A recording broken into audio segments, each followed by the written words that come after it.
Unraveling these mysteries. Stay a while and share your thoughts. Help us break down this mystery.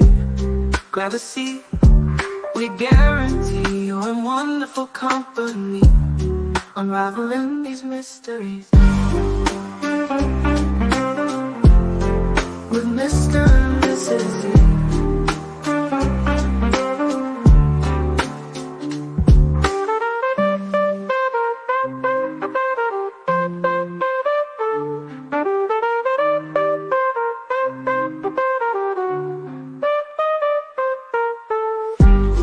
Unraveling these mysteries with Mr. and Mrs. E. Mrs. E.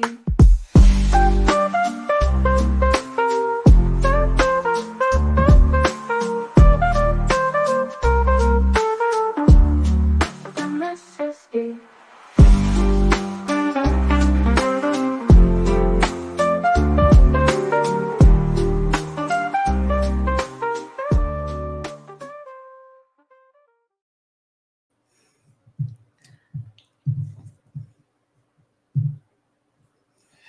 Good evening, everyone. Welcome to the Mr. E Crimecast. I am Mr. E. I'm joined by Mrs. E and, of course, our guest, Aunt E. How are you doing, Aunt E?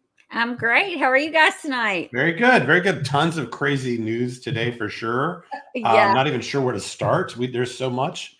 But first, we just kind of want to welcome everyone that's in the chat. You can thank Lady Tit for Tat, one of our moderators, for that music. She provided that and our outro music to us. We did a vote a few weeks ago. There were actually a lot of great choices, but that was the one we picked, and that was actually my favorite also. I'd like to thank all the mods for being here tonight too. Lady Tit for Tat, Olivia, who has her own true crime channel, and then K-Mac, I think, is here as well. I thought I might have seen Real Me Too. I'm not sure. She might have said something about stepping away.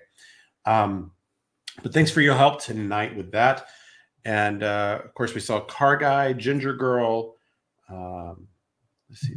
So many. Did not have the coffee maker working, Ginger Girl. So we're just relying on Starbucks at the moment. And then I don't think it's going to work, is it? You tried the stuff. So I think we're just going to have to end up getting a new one. Sorry, I'm looking up something. But we have not had a fruit fly since we found a little piece of garlic. That right. Turned out to be the culprits. Somebody had mentioned this. I don't remember who, but they said make sure you go really hardcore through the pantry. And Mrs. E found a piece of garlic that had fallen under some kind of like basket thing we have in there to hold, like potatoes and onions and stuff like that.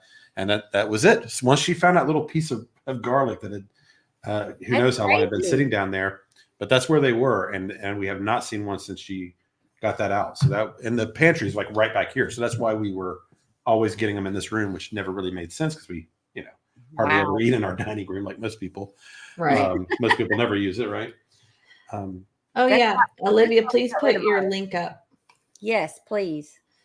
We have so many people on already tonight. Wow, there are a ton of people. I know. I mean, everybody's interested in what's been going on today. It's been kind of wild, really. I was literally doing research on stuff as we got up to the intro music because there's so much to go into and so many ways we could do this. First, I just want to thank everyone that has subscribed to the channel. We reached a new milestone for us with 5,000 people after our last video that we did. Mm-hmm. So thank you all for being here. It's I don't know, it's rewarding or something. It's to have the kind of love that we've gotten from everyone and all the great comments. It really does make you just want to keep doing this just simply because of the positive reinforcement. Actually, that's what it is. It was, I've said it before, but before we started doing this channel a few months ago, that was the community aspect has been the biggest surprise to me. I did not realize how much I would enjoy that part of it, like the getting to meet people, getting to know folks in the chat, sometimes meeting some of you in real life at these various vigils and courts and things. And we're all kind of bonded through our passion, I think, for this case and this child. If you are new to us, we started this channel, I guess a little over 3 months ago now, because we are locals to Sumner County. And so we also have a child with autism.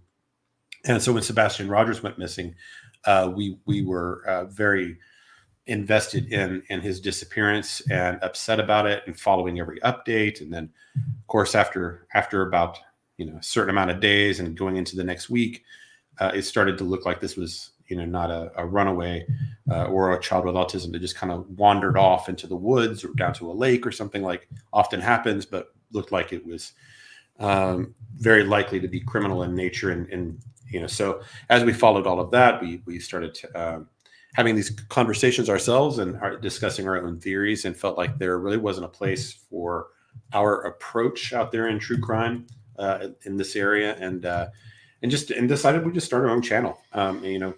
That's kind of the way we think anyway. Sorry, I was handling something. I was just making Marlena Cantu a moderator. Oh yeah, we had talked about this today. So did she accept? Yes, she did. Well, thank you. Thank you. Mr. Car Guy. Am I pronouncing your name right? Marlena? Is that how she pronounces it? Marlene. Let me look. Let's see. I thought it was Marlena, but Marlena. We've got so many great compliments too, and so many people. Hi, Garrett, Twyla, thank you so much. Olivia. We've got so many people. I can't believe it's been okay. She says it's Marlena. Okay, so Marlena. Okay. So like on Days of Our Lives, Marlena, our favorite. That's from 100,000 years ago. Yes, I was doing that. Sorry, I was a little distracted, guys. Hi, everybody. Can I show you guys something really funny that I made for Mr. E? Are you ready? I don't know what this is. Oh, everybody, be prepared for some loud noise. Okay, just be prepared. I don't remember. You don't remember? I don't know. Okay, so I've got a couple. I'm going to show you the first one. I don't know who you are. I don't know what you want. If you are looking for ransom, I can tell you I don't have money. But what I do have are a very particular set of skills. Skills I've acquired over a very long career. Skills that make me a nightmare for people like you. Okay, so that was number one. That's very good. Very, very good. Oh man, I do love that movie, and that's line, what Garrett said. Garrett said, "Love that movie." That is an all-time delivery on that line with Liam Neeson. It's amazing. Okay, and kind of appropriate, I think, actually, for tonight. Okay, so if anybody has, I might ask you to have that one queued up. Okay, well, if anybody has scary animals or animals that get scared easily, please be ready for this one. This was my this was my choice. Oh yeah. But I love it. So it's going to be a little loud. So everybody, turn your sound down. Be ready. 5, 4, 3, 2, 1. You tell them I'm coming, and hell's coming with me. You hear? Hell's coming with me. You get the feeling that Mrs. E is ready for some justice in this case. I think that might be what's going on for you. That's another prime actor. Got love for Russell. Sorry, I don't know. That was just I was having a little fun with what we could do with this, so I was playing with it. But I think that's where Mrs. E is at right now. I think that's where a lot of us are at. We're ready for some justice. I think. Yes. Have we said hi to everybody? Sorry, I was distracted. Probably not, honestly. Okay. But there's a ton of folks in here, and I appreciate you all being here. Well, Opinionated joined. I would become a member. Let's see. Is that what you mean? Yes. So welcome, Opinionated. Let me do my thing before you get started, so I won't interrupt you. Welcome, Opinionated. I think Opinionated has been a member before, but thank you for coming back. Or if this is your first time, if I'm misremembering, welcome. And don't forget our confetti burst. Yay. Awesome. Yay. Thank you so much. We appreciate you. Oh, Mally Cat. Mally Cat just gifted a membership. Thank you, Mally Cat. Always fun when people get those gifts like that. Ooh, I've got to plug in the computer. And also, Mrs. E, is there a way to slow down? The mods had asked earlier if you could possibly slow down the chat some tonight because it was so rapid last time. Lady Tit for Tat should be on top of that for us. Great. So, Mally Cat, thank you so much. And it looks like let's see who got it. I've got 2 computers going tonight. Well, let's see. It was Ginger for Ob. So, Ginger, welcome, and thank you, Mally Cat, for doing that. And of course, we'll just give Mally Cat a quick thank you before we get started, if I can find it, because I'm not doing. I was so excited about those clips, I just couldn't. That's funny. I got excited about those clips. So thank you, Mally Cat. We appreciate you. We're so happy to have you here, and we appreciate the gifted membership. And make sure you tell her thank you. Yeah. So Opinionated was saying that they had one time when I moved, I packed up my pantry and found an open can of tomato sauce that had been sitting there for years. We don't know which kid did it, but it was gross. Oh, I bet. Well, it's like a science experiment when that happens. We have kind of a basket thing that holds all of our, pantry potatoes and onions and garlic and things. And I noticed the fruit flies in there. So then I realized. I've never noticed fruit flies around garlic. I would have thought they would have kind of been repelled by it. Well, I'm telling you, kind of like vampires. It was underneath, and I don't know how long it had been there, but it was underneath. And once I got rid of it, they left. They're gone. Good. I know. If I'd known it was that easy. If I had known. And then we had JH Aloha from Hawaii. Glad you could join us. Oh, Mally Cat's been a member for 1 month. Oh, thank you, Mally Cat. Oh, look at that. What? Thank you so much. That's so sweet. Oh, and then Ginger Girl's been a member for a month too. We love you too. Oh, you guys are the sweetest. We just love you guys so much. I mean, I've had a pretty bad day, to be honest, for a variety of reasons. And you guys are warming my heart so much, and I appreciate you. Yeah. And I've even got my glasses on tonight, so I don't have to squint. Yeah.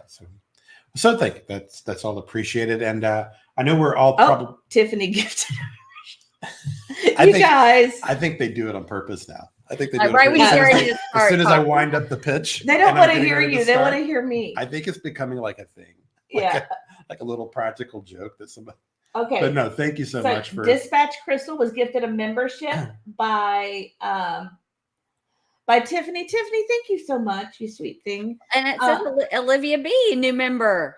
Olivia B. Well, congratulations, Olivia. You guys are cracking me up. Thank you so much, Tiffany. I appreciate it. Oh my gosh. Is it more? Oh wow, Ginger Girl. Oh my stars, you guys. I can't tell you how much. I never in my wildest dreams thought that I would enjoy this so much.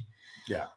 It makes me nervous every time we do one, just to be honest. But I'm not good on camera. I talk much better on the back porch with some coffee. But you guys, I look forward to seeing all of you. It's crazy. I talk to you, I talk about people with, Ginger Girl and K-Mac and Olivia B and, not, it like that you all are our close friends, and it really feels like that. And we appreciate you. So, and thank you so much for gifting those 5 memberships. If you got those 5 memberships from Ginger Girl, or one of the 5, please give her a virtual hug and say thank you. And then Olivia B has become a member. So I'm going to do this all at once. So Mr. E's chomping at the bit to get started. So I'm like the racehorse ready to go. Welcome to the new Crime Dogs. And thank you so much, you guys. We appreciate you. And welcome to the old Crime Dogs that are rejoining. Thank you, Olivia. Thank you, Tiffany. Thank you, Mally Cat. You guys are the best. We appreciate you. Absolutely. I got 2 computers going if you're wondering why I'm turning them on. Yeah. So more and more screens. My old We've got computer, like 5 screens in total. My old computer, I turned it on and it started like being normal again for some reason. So now I'm high tech. So. All right. That's right. And somebody was wanting to see a crime dog. There's my crime dog. There's Charlie. That's Charlie. One of them's sleeping under us. Oh yeah. Charlie. Yeah. She comes upstairs with me when I come up to do the live. So she's on the couch. And Granny is probably in bed. So hello, Granny. She's probably watching. She doesn't stay up for it anymore, does she? No, it's old hat to her. Yeah. Well, she'll stay up until she starts getting dozy, and then she goes to sleep. Yeah. I was trying to put Olivia's up. Oh, there it is. And Miss Priss says she's coming out of the bushes tonight. Oh, Miss Priss. Well, thank you. The bushes has been a safe place to be lately, honestly. Yeah. Hey, might get a cease and desist or protective No order. You just don't kidding. know what might happen. Can you please put names under the people on the panel?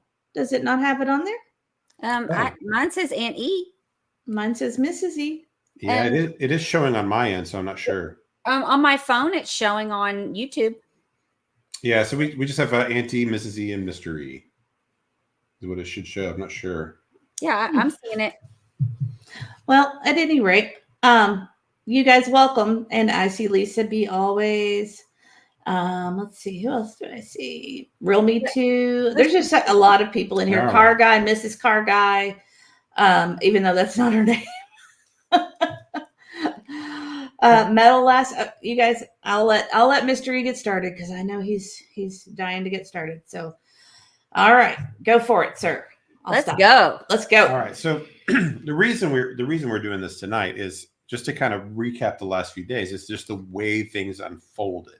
So, we had the big announcement that Dog the Bounty Hunter was coming in. And so there was tons of excitement. It was everywhere I looked, it was pretty much universal at first that Dog was coming. I mean, everybody was pumped up about it. I didn't really know anything about him, but people that did all were pretty well in unison to everywhere I was listening and reading were thrilled to have him coming to town. And I'd heard people kind of begging for it for a while. Like, we need to get Dog on the case. Let's get Dog here. Because he had mentioned it in passing, I think on a podcast maybe 2 months ago or so.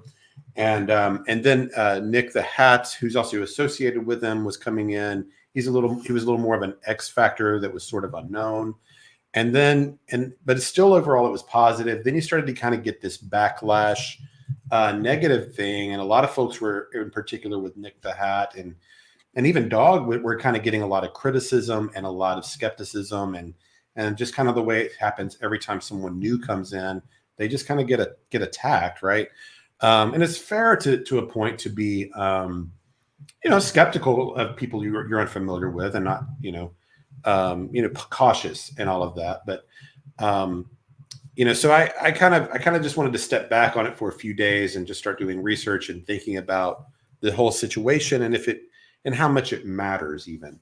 But it sort of does because, you have a situation here where a lot of hope and information is surrounding now the situation with this at-night agency and Dog and Nik, and they are kind of becoming the focal point of what's going on. So in my mind, there's kind of like two ways that it could be going.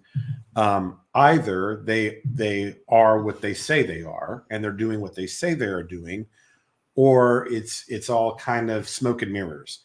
And maybe there's not really all this effort. There's not really this money behind it. And if the reality is it's just a website and a couple of guys that are just kind of getting a little social media clout or attention or have some other agenda or whatever. So I wanted to know what the truth of that was. So I wanted to know, are we dealing with a real situation where there's real work coming in, or is this, like some folks have been saying, some kind of potential grift, con, whatever that it might be?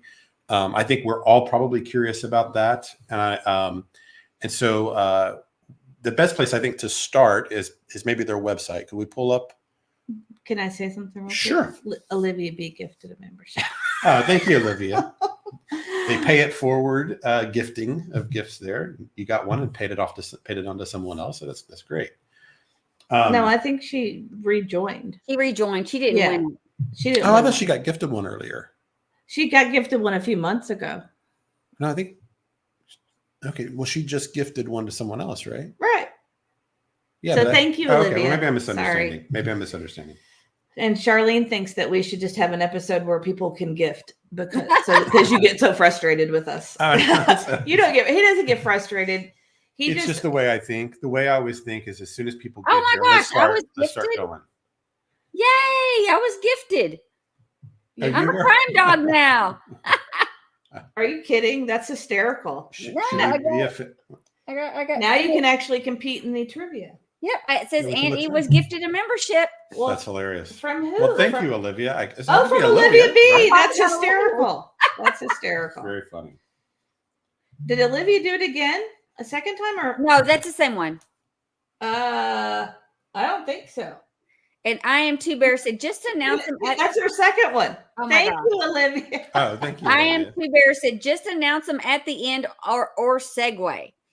I Right. agree. Yeah, we could just do them at certain spots throughout. Okay, we'll take breaks throughout and do them. I just don't want people to, I mean, we appreciate it, and I don't want people to think that we don't. You know. So what is it you want me to pull up? So what we did, Which one?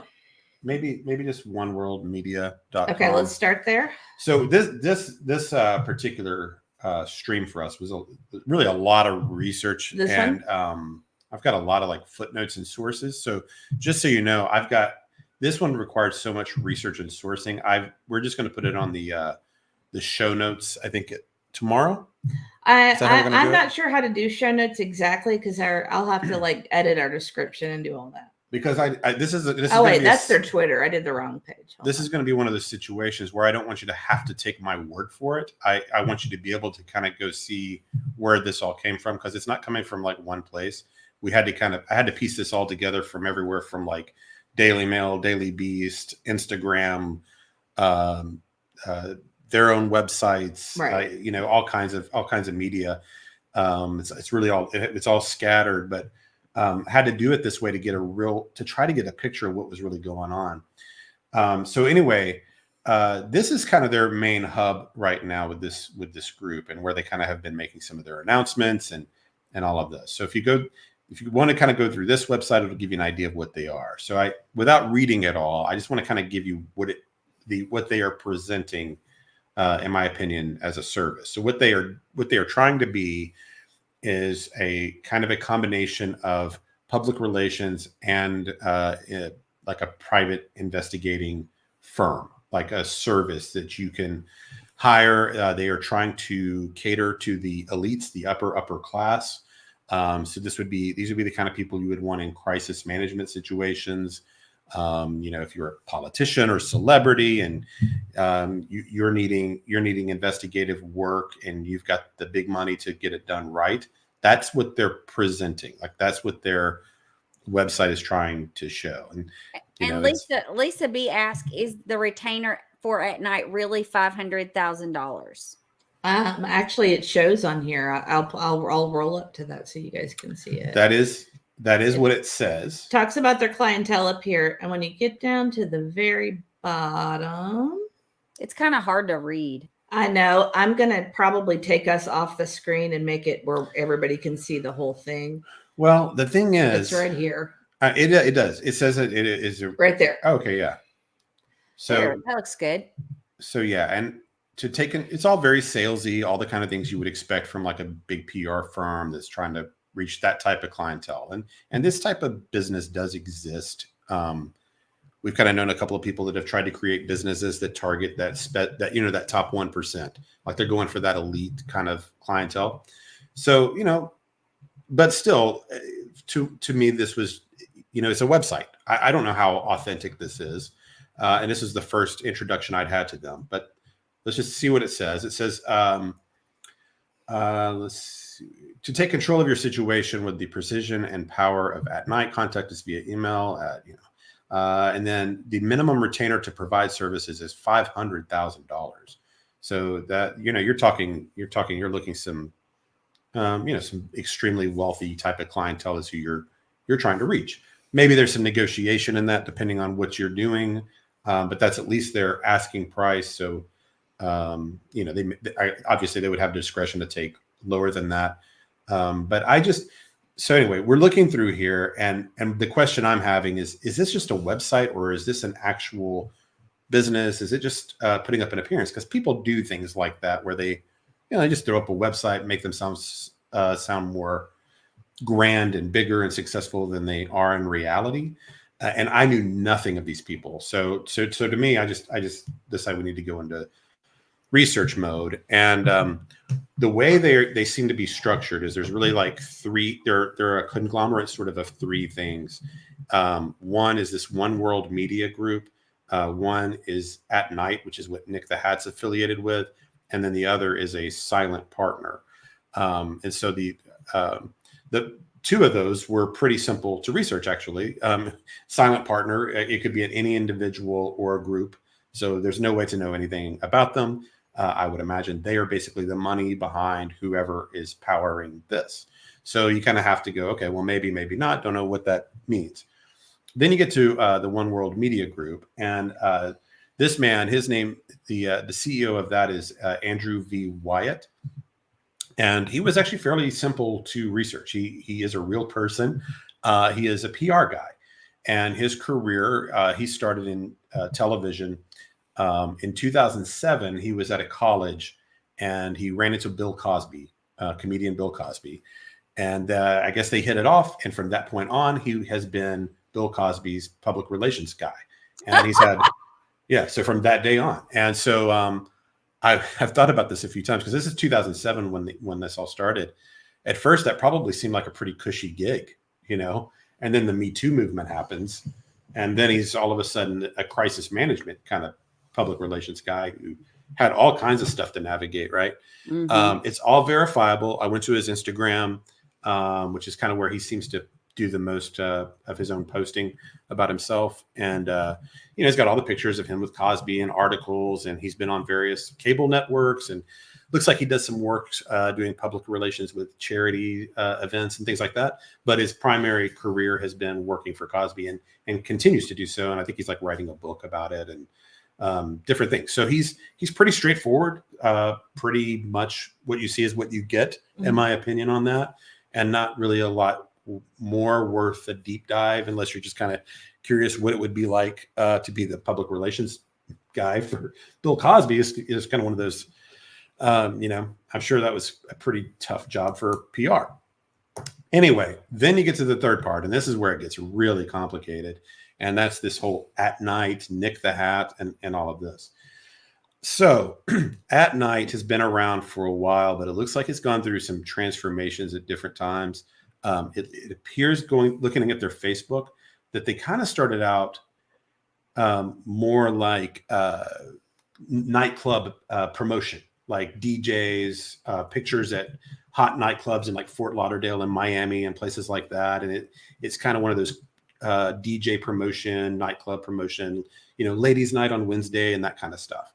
And then they sort of morph over time, and they still do that on one website, but it looks like they started to kind of get more into news and things of that nature, and have kind of adapted until they eventually become more into this true crime, public, you know, private investigative type of thing. So it's always been sort of journalism related in some form or fashion, but their focus has seemed to have shifted. I'm not sure exactly when Nik The Hat got involved with At Night as a media company. He might have been there right from the very beginning. He's one of these guys he's got his hands in a lot of different pots. Sometimes he's a CEO, sometimes he's a freelance writer, sometimes he's a producer, sometimes he's a talent agent. I mean, he's worn a lot of different hats, and I was not anticipating that little pun, right. But he does hit throughout his career. So where this becomes important to me is because At Night and Nik The Hat are basically the same thing. Whatever we think of that organization, you know, in Nik The Hat is, he may not be running it anymore. He might technically be an employee of At Night, but he's certainly the one that got it going, founded it, and all of that, right? And this is my understanding of it. So here's Nik's history, and the reason I want to go, I'm not doing a character assassination or anything like that. That's not the goal here. Normally, I wouldn't go into somebody and just try to pick them apart for getting involved in the search. What I'm interested in is what because we all know the criminal aspect. I think most of us have heard that in 2019. What I'm really kind of curious about is he who he says he is? What is he going to bring something positive to the table? Is this something we should have at arm's length and be questioning? And so, you know, fortunately, the way the internet is, we can research a lot. I mean, because everything's out there, and you could spend weeks digging on this guy's life. He is a fascinating person, and has he's done a lot of different things in a lot of different arenas. So I'm going to try to simplify it as best I can, in terms of kind of how his career went, what his skill set is, and where that might fit in with this search and justice and all of that going forward. So as far back as at least 2014, he started doing like political consulting, and he's worked with both parties, so Democrat, Republican throughout his career. He's kind of hopped back and forth. He's judges, DAs, attorney generals, even Barack Obama and Donald Trump. So he seems to be somewhat apolitical. There's one quote he has at some point where he says something like, somebody asked him if he's a Republican or Democrat, and he says something along the lines of how he hates them both, that Republicans are trying to throw him in jail and Democrats are always trying to sue him. I agree with that. I think is what he said. Yes, exactly right. So if you think like Roger Stone, if you're familiar with, he's like a Republican kind of, I don't know what you call these guys. They do the dirty work in politics is basically what they do. So what Nik's career was, at least, especially in the political sphere for years, was if you needed to get dirt on your opponent, or you needed to bring a judge down or a sheriff or a rep or whatever, he was the guy that would go get the dirt. He's done it for both parties though. Seems pretty equally. I'll just give you a couple of examples that I found. One was a Democrat named Margot Davidson, and he was accusing her in one of his articles, because he's also a journalist, of she accused him of defamation, brought a defamation suit against him. She withdrew it in 2021, and then 3 days later, she was arrested for stealing tax dollars from her community, and so. That's kind of one example of him kind of getting in the political sphere. But then he also, same against the GOP. There was a sheriff, and he got some dirt on this guy being a philanderer, a pervert, and deviant, and all those kinds of things. And then 7 days after that was exposed, then that candidate for the GOP as a sheriff, he had to step down. So, and that seems to be pretty indicative of the kind of career he had, especially through the 2000 teens. This also sometimes went more into the like celebrity sphere. He worked for various magazines. He founded Your Content in 2015. I don't know if he's still. This is the one he was working for up until the time that he got indicted, or for all the fraud and all those things. I don't know if he's still affiliated with them or not. Like I said, he's been with a lot of organizations. Let's see. Alicia Hot Wheel says he definitely has a past, but so do I. And I know I'm a good person now, but if you look at me on paper, you never get a chance to meet a real friend.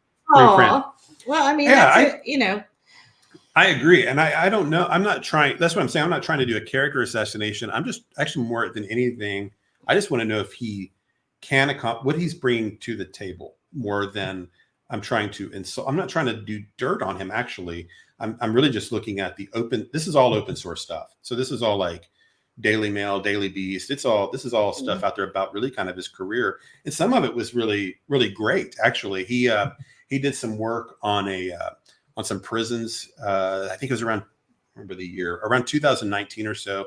There was this kind of terrible, corrupt thing going on where, we can answer that for Rita too. Oh, go ahead and finish your thought, but then answer that. Yeah. I think he is on parole still. Yes. I think that he had a 3-year parole after his sentence. So my understanding is he would still be finishing that out. So that would still be the case.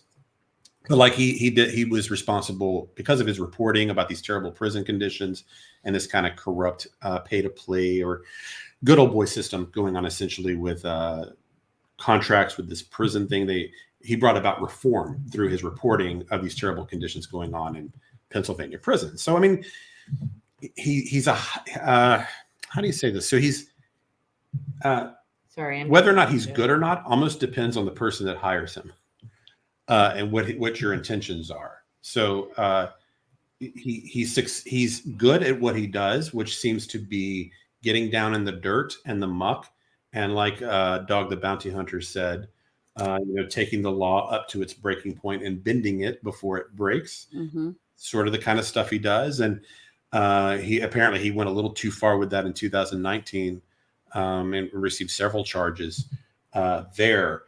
But that part of it, I figured we all kind of know about. We're going to go into some of that also. Yes, actually, maybe let's do that part. What would you do? You want to look at this page anymore? I just kind of scrolled down to the retainer. Yeah, and I had some thoughts about that. Sure. Do you have that press? Is that press release on here? Which one? The one where they announced that they're working on the case. Are you going to talk about that tonight? Where At Night originally announced it? Yeah. We can, sure. Do you want to go ahead and do it? And you want to talk about Michelle Horton's question? Oh, okay. Sorry. Yeah, so that's his argument. Read her question out loud for those who are just listening. Yeah, so Michelle Horton says, I read he went to jail because he would not turn in his source. Is this what you read, Mr. E? That is still his claim. But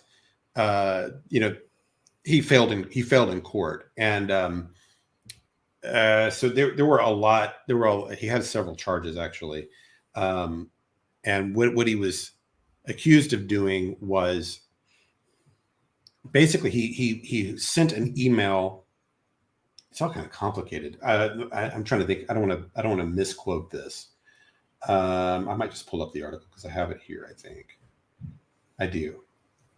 Let's see. I'll just go to the top and get the charges correct.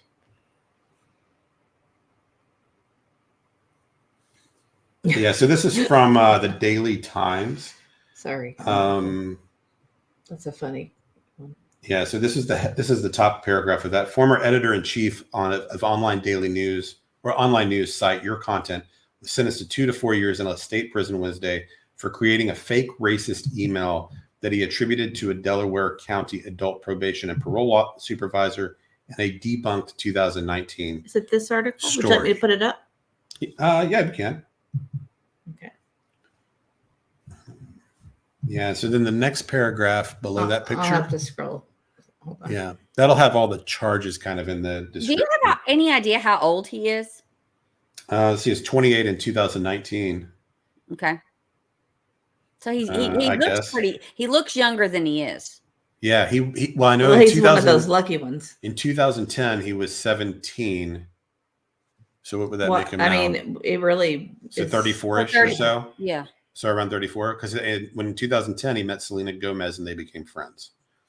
What area? Can you show me on the big screen? Let's see. It's right below underneath the picture. Yeah, okay. That has the charges. That paragraph there. Okay.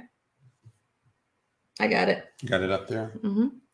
So he was convicted on 2 counts of forgery, identity theft, 3 counts of unsworn falsification to authorities, and 1 count of tampering with public records or information following a jury trial before Court of Common Pleas Judge John Capozzi.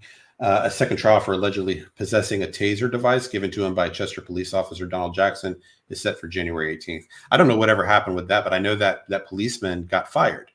And that's actually kind of it's a small part of the story, but it's kind of interesting.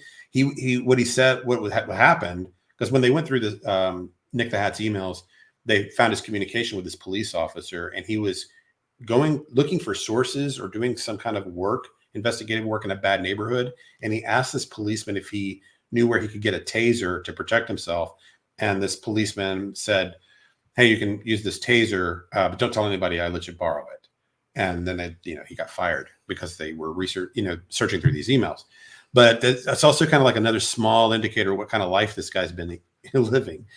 So I'm imagining this is one of those guys that does a lot of back alley, getting dirty kind of investigative work, like you kind of imagine a lot of investigative journalists do. He worked for the National Enquirer for a time. When he started, it seems like when he started to really get into the celebrity world was 2018. Sylvester Stallone hired him to research and debunk some fake news stories that had been written about him. And I guess that was successful enough that Sylvester Stallone recommended him and gave him some exclusive access to articles in the future with the National Enquirer that helped him get that job there. And then from sometime around that era is when he started working with all these big time celebrities, like booking them for political events and This is, I guess, where he considers himself kind of like a talent agent of sorts, or a booking agent. We have several people that are just super confused. So if you could kind of explain again, just the beginning of what you are talking about, just because we've had people jump on and they're just totally lost. Well, what I'm trying to do is figure out basically if Nik the Hat kind of is who is he? I didn't know anything about him. I didn't know if this group was real. I didn't know if they were capable of doing the work that they're claiming. Like, is the $500,000 retainer real? Or do they have? They claim they have 24 investigators. I don't know. We don't know anything about them, and I figure if we don't, then it's likely that 95% of you don't either. So the only way to do is just to kind of go through and start researching. And really, you could do this for weeks with him. There's so many. He's been involved in so many stories and news stories and celebrity events. I mean, he has been.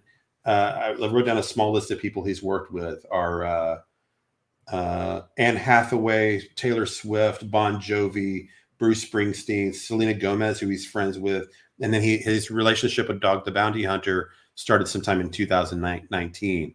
And it seems like a lot of what he was doing was booking them for like political rallies for like Hillary Clinton and people like that. And so he's kind of had this hodgepodge foot in both doors of the celebrity world and the political world, and scandalous magazines and tabloids and political magazines and political operative work. I mean, that's kind of what his past has been. And then starting sometime, looks like 2020, get the year right on this too. Maybe I didn't write down the year on this. Let me pull it up real quick. War Eagle says Nik is legit. Yeah, some of you may be familiar with him. I just had no idea. Like first I'd ever heard of him. At night.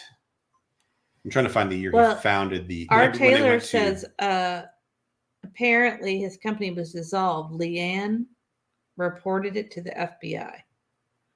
Well, he's had so many. Which company? Yeah, I mean, this is a guy that has had his hand in a lot of different stuff, different magazines, different companies, different agencies. It is almost, he probably couldn't tell you his career history off the top of his head. It's like that complicated. But it's 2021 or 2020 that he started this at night private intelligence agency. That's the year that began. Right. I agree with Crystal. That's not what his role is in all this. Yeah, he definitely has. Crystal says he doesn't have to leave the state to do his job. People are searching. Searching isn't his job. Right. I don't know why people don't understand that. That's correct. Yeah. He's a digger is what he is. He's like the guy. He's going to find out stuff. If you've got skeletons in the closet, he's going to find them. That's kind of how he seems to brand himself. He was in the middle of the Jeff Bezos scandal when those salacious pics were sent to a girl or whatever. And he was kind of in the middle of all that, in contact with one of those sources. That whole story is actually kind of disputed, so it depends on whose perspective. But anyway, he was in the middle. He was in the middle of that, and so so I think that's pretty. Let me see if I missed anything else as far as kind of. I just wanted to kind of give you broad strokes on his history, so you kind of got a sense of, what his skill set would be. And for me, he has a certain set of skills. If you want to play it, this would be the time. Well, here, take a drink of water and I'll play it. I don't know who you are. I don't know what you want. If you are looking for ransom, I can tell you I don't have money. But what I do have are a very particular set of skills. Skills I've acquired over a very long career. Skills that make me a nightmare for people like you. I'm sorry. I know that might annoy you guys. That just made me laugh so hard because he loves that movie. He quotes that movie. Yeah. So I think that's his. I mean, that's kind of what he is. He's got a particular set of skills. You need dirt on a person. You need to get information on a situation, and you want to do it through somewhat unorthodox means.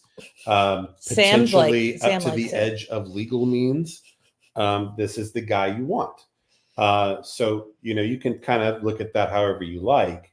But it's not an act, is what I guess I'm getting at. This whole, he can find things out, he can make things happen. If he can bring scandal to people like Bezos and representatives in Congress and prisons, then he can certainly root out a little corruption in Sumner County, or find out the skeletons in the closets of whoever he views as his suspects. Now here's a good one. Things that they might want hidden. I'll just put it this way.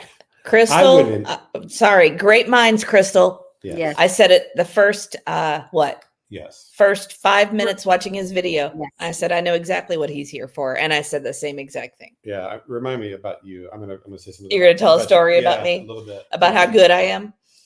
I'll just put it this way. If I had skeletons in the closet, this guy would be about the last person I'd want looking into me. If I had stuff I wanted to hide, this is not the man I'd want on my trail at all. So I would totally get why people might try to throw protective orders and cease and desist, and any potential, if they know who he is, if they understand what they're dealing with, then they might feel like, people might feel like whatever it takes to slow him down. But yes, so this is what Mrs. E said. Oh, at the beginning. Well, let me read this real quick. I'm just throwing up comments because you are not acknowledging a lot of them. So I'm just throwing them up there to acknowledge. Oh, I got you. Right when we first saw his YouTube, Mrs. E right away was saying, "Oh, okay." After she watched a video or so, I watched about Didn't take 5 long. minutes of it. yeah, and she said, "I get it." What his job, he's got a job, and his job is to get under their skin, and that's what he's doing. Dog will have his role. The investigators, the people on the ground, they'll have their role. Nick's role is to agitate, and I said he's a paid agent. And at that point, she was like, expressed her understanding of this whole situation, and then I basically went and did hours of research to see what was really going on here. And basically, I could have just saved myself a whole lot of time if I just went with her instinct. That's essentially, I think, what we're dealing with. But what I know people are going to say is, can we trust what Nik says? Like, if you're watching his lives, can we trust him? It's sort of like Geraldo. Yes, it is sort of like Geraldo. This is I don't know, there's got to be a word for that. Is it muckraker or something like that? I think that's a good word. He's just one of those guys that's going to get the filth, the dirt on you, and he's going to talk to the shady characters. And you got to think too, this guy's life experience, he's got contacts in the celebrity circles, he's got contacts in politics. A lot of the people he's worked with over the years, for kind of weird, are a lot of DAs and a lot of judges. So he's got a lot of like judicial world connections. So this guy knows a lot of people. I would not have guessed this history just based on the I'm first few telling videos. you, look at this. That just made me think of He's something a wrecking else. ball. C-Star says he's a wrecking ball. Ah. I think he is, and I think it's been I working. really like that song. I think what he's doing is working. I think he's got people scared right now. Now, so as far as can you trust? Okay, the way I will view. See, you guys are smarties. You Yeah, guys well, are smarties. We weren't even going to say. We weren't even going to say this. No. So. Okay. No, it's okay. Let's keep going. Was this a joke? Wrecking ball is perfect. No. Was that a little pun? Was that a hint? I was saying I really like that song. Mhm. It's just that's hers, right? Miley? Wrecking ball? yes. Yeah. You That's guys are funny. smarties because Yeah. you're Well, look at I you. kind of put it together pretty quickly. We weren't even sure we were going to mention that or not. Okay, so we will, I guess, talk about it. Well, I'm just okay. It's a Can I theory. let me handle this? Okay. All right.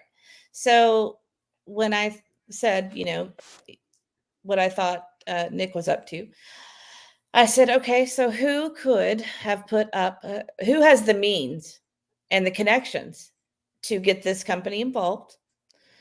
And What you know about the company? the means being a $500,000 retainer.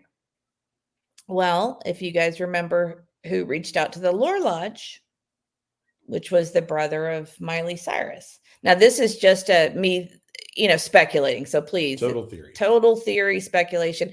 But I thought that they would definitely that family would definitely have the means to be able to do that. And they seem very interested in this case. However, Mr. E pointed out that we have tons of celebrities and people with the means that live around here. So it could be somebody completely different that has the means or whatever. It was just a thought that it was possible. I think they've lived in Hendersonville at one point. I don't know if they still have. We just thought it was a possibility, but whoever it is wants to remain anonymous, or their name would be out there. But it was just it's funny that I'm seeing people come to the same conclusions I did. So that I thought that was kind of fun. But he does know a lot of Uber celebrities. I mean, like the Taylor Swift and Selena Snoop Gomez. Dogg and Selena Gomez. I mean, Selena Gomez is definitely into, her TV shows are a mystery. So. Yeah. And I guess what I was reading is that Selena Gomez and him became friends when they were teenagers, and they have been ever since. And that may have helped them kind of get an in with some of the celebrity crowd or Selena Gomez. But it was just a theory, so don't go running around telling everybody that that's the case. I'm just saying. I just read an article about her. I don't know. It's a working theory. Let me just put it that way. It's a possibility. I just read an article about everything's a possibility, but it could certainly be anyone else. So. I just read an article about Selena Gomez last week. There's week. so many people that live here and that are touched by this, by Sebastian missing, that I think that it could be a lot of people, but that there's just a lot of coincidences, with the reaching out, and we just the timing, the timing. Series. Mm-hmm. And then he said he was going to submit it to the FBI, and 2 or 3 weeks later, the FBI does the reward. Right. And then a few days later, right. Dog the Bounty Hunter at Night's all on board, right? With celebrity connections and right, and they work for the elite. And, did you hear? Did you hear me? Can you guys hear me? I mean, we can show. Where is it on here? Is it on the at night? Guys, can you hear me? No. Well, no, it's okay. Well, it's not important. It's not important. Hey, can you guys hear me? But anyway, so we just kind of suspected that. Hello. Anyway. But anyway, it was just a speculation, because your mind goes wild with this stuff, But whoever it is putting up a good sum of money to get, Dog involved and Nik involved. And Auntie, they're saying that you might be muted. I'm not muted. If they can hear me, I'm not. You're muted. Yeah, I can't hear you. You'll have to unplug your microphone and plug it back in. You did something. Or they're saying they can hear it, but we can't. Okay, can you guys hear me now? We can hear the E's. No. You can't hear me? I can hear you guys, and everybody else can hear me. Yeah, they can hear her, but we can't, I guess. We can hear Auntie, but we can't hear it. I don't know. Well, we could hear her a minute ago. I know. Can you not hear me now? You'll have her hollering. They can hear all three, but we can't hear her. Is she thinking if she talks louder, we can hear her? Is that what... Hey, I'm going to take you out and then just do the thing and come back. Okay. Okay. Yeah. Maybe a reset. Yeah. There's been some wonky stuff going on with StreamYard and YouTube lately. So. Can you hear me? I can hear you now. I guess I just had to go out. I was trying so hard to tell you guys. And I was talking and I was like, why are they not listening to me? And you just kept talking. But what I was going to say is I just read an article too. I guess it was last week about Selena Gomez, and she is now a billionaire. And I also thought about her funding is she does a lot of philanthropic work. And I thought she could have possibly, with that connection, been a benefactor in that money as well. So there's other connections that may not necessarily be. She might be that silent partner in their company. Yeah, she is a billionaire. That's hard to believe, but she is a billionaire. How did she become a billionaire? What would have done that for her?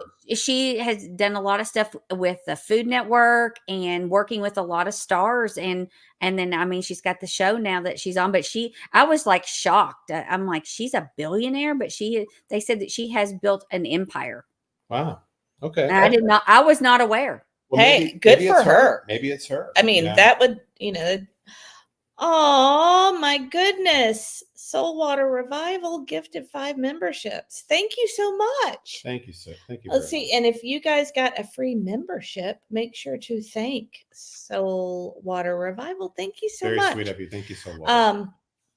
Since we're at a breaking, can I go ahead and do it real quick? Okay. And stuff and thank you so much. Thank you so much. That's so so funny sweet. that they could hear me and you guys couldn't, and I was just talking away. Well, you're probably talking over me. So I'm just kidding. I was trying. I kept trying, and I was like, that was also for Lady Tip for Tat for earlier. Thank you so much. I didn't want to interrupt him again. And then for those of you who are new, welcome to Mr. East Crime Dogs. And we became Crime Dogs because back in the old days when we had hardly anybody watching, our awesome moderator K-Mac saw our dogs because they used to fight behind us on our because we used to do it in our extra bedroom. And our dogs used to fight, so she would call them crime dogs. So anyway. And that's another good point C-Star made. It could be someone that just supports autism and wanted, like someone famous that supports autism that has put up some money too. So that's a good idea as well. Yeah.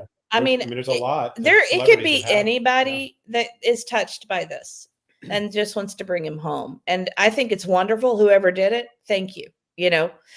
I can't thank him enough. I think it's great.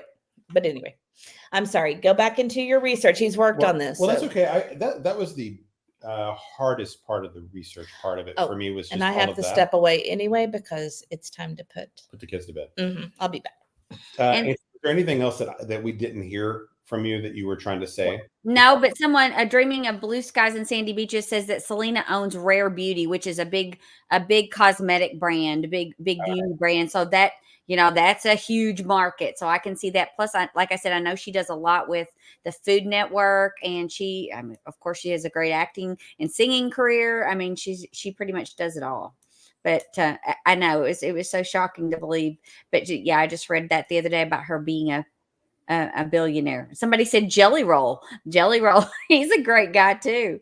No, you just don't. I mean, there's really no way to know. It was just that the Miley Cyrus thing. It clicked with us that just the timing of how that whole Lore Lodge thing went. Then they were sending that stuff to TBI and the FBI, and then it was just 2 or 3 weeks later that the reward comes out, and then a few days. It just seemed like there was a pattern there with the Cyrus situation, because it really, like Mrs. E was saying last live we did, this whole thing started ramping up around Lore Lodge because it had kind of started to taper off with interest in new news and all of that. One of the things I just wanted to say on Nik, how I'm going to approach him going forward is I'll watch the live streams, but I'm not looking for hard facts from Nik, because I don't think he's really talking to us. Like, I don't think he's trying to give us news. I think Nik really is talking to the suspects. So I think that's the message he's sending out there. I mean, we can watch, but I think when you watch it, don't think he's trying to inform us really of anything that's going on. I would look at it more like the message he's trying to deliver to the people that they think are involved. Yes. Are you going to speak about kind of what's happened today as well? Yeah, we'll have to get into this also. So it's crazy. Yeah. So boy, where do we start? Because we can start a little bit with Bullhorn Betty's aspect of it. Yeah, I might wait for Mrs. E to come back because she'll pull up all the screenshots from this. Why don't you go through? Well, I can go through some of the things people are saying in the chat. Graham said Hong was the guy on Nik's stream earlier today. Sounded like he did work with Nik on previous cases, but I don't know much more about him. I did see that when Nik was walking around with his tape on his mouth. I did see that. I'm pulling up their website, that One World Media. He's listed on here. I can't find it at the moment, but he's like right hold on. Chief executive of some type of. Are you doing the at night or are you doing the One World? Here you go. Where do you want to go? I don't know. Hong. Okay. I know he was listed on the site somewhere as having a role, but when I did research on him, I really couldn't find anything on him. I typed in his word everywhere I could think with different, with at night and with one world, and nothing was coming up. But then I guess that was the guy on the video today. And from what I understand, he's more like a social media kind of guy. You know what? Maybe some things are not on here anymore. It might have been in one of their press releases or something. But yeah, we found all of their. But he's listed in the same place that Andrew Wyatt was listed. I will have to find it in a second. I'm doing something. So here. Lisa B always says Nik is talking to people that know, in my opinion.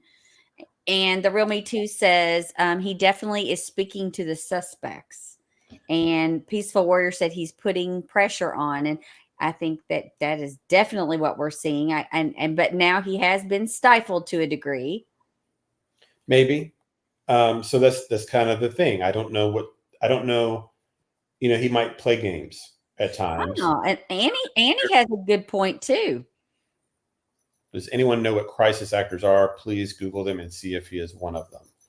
I do know what they are, and they have been used in the past. Are you saying that Nik has been one in the past? She's saying see if he is one. Oh, I see. I don't know. I mean,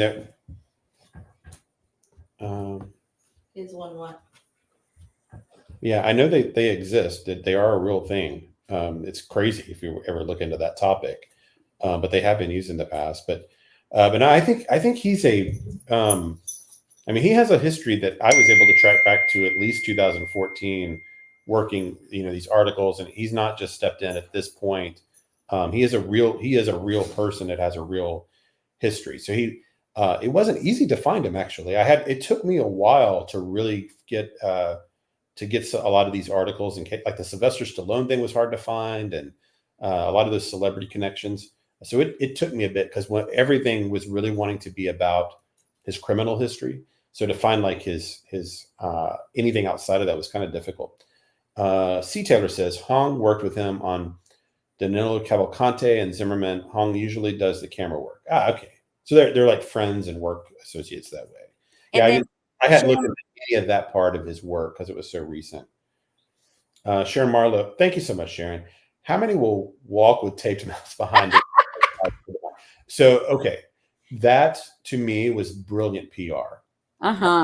It was absolutely brilliant to have, so you have the gag. So I don't even know if it's real. I don't know if he has an actual gag order, if there's a real protective order. It could all be just like fake news. I have no idea. But the attorney did come out with a statement. He did. But I don't know. Yeah.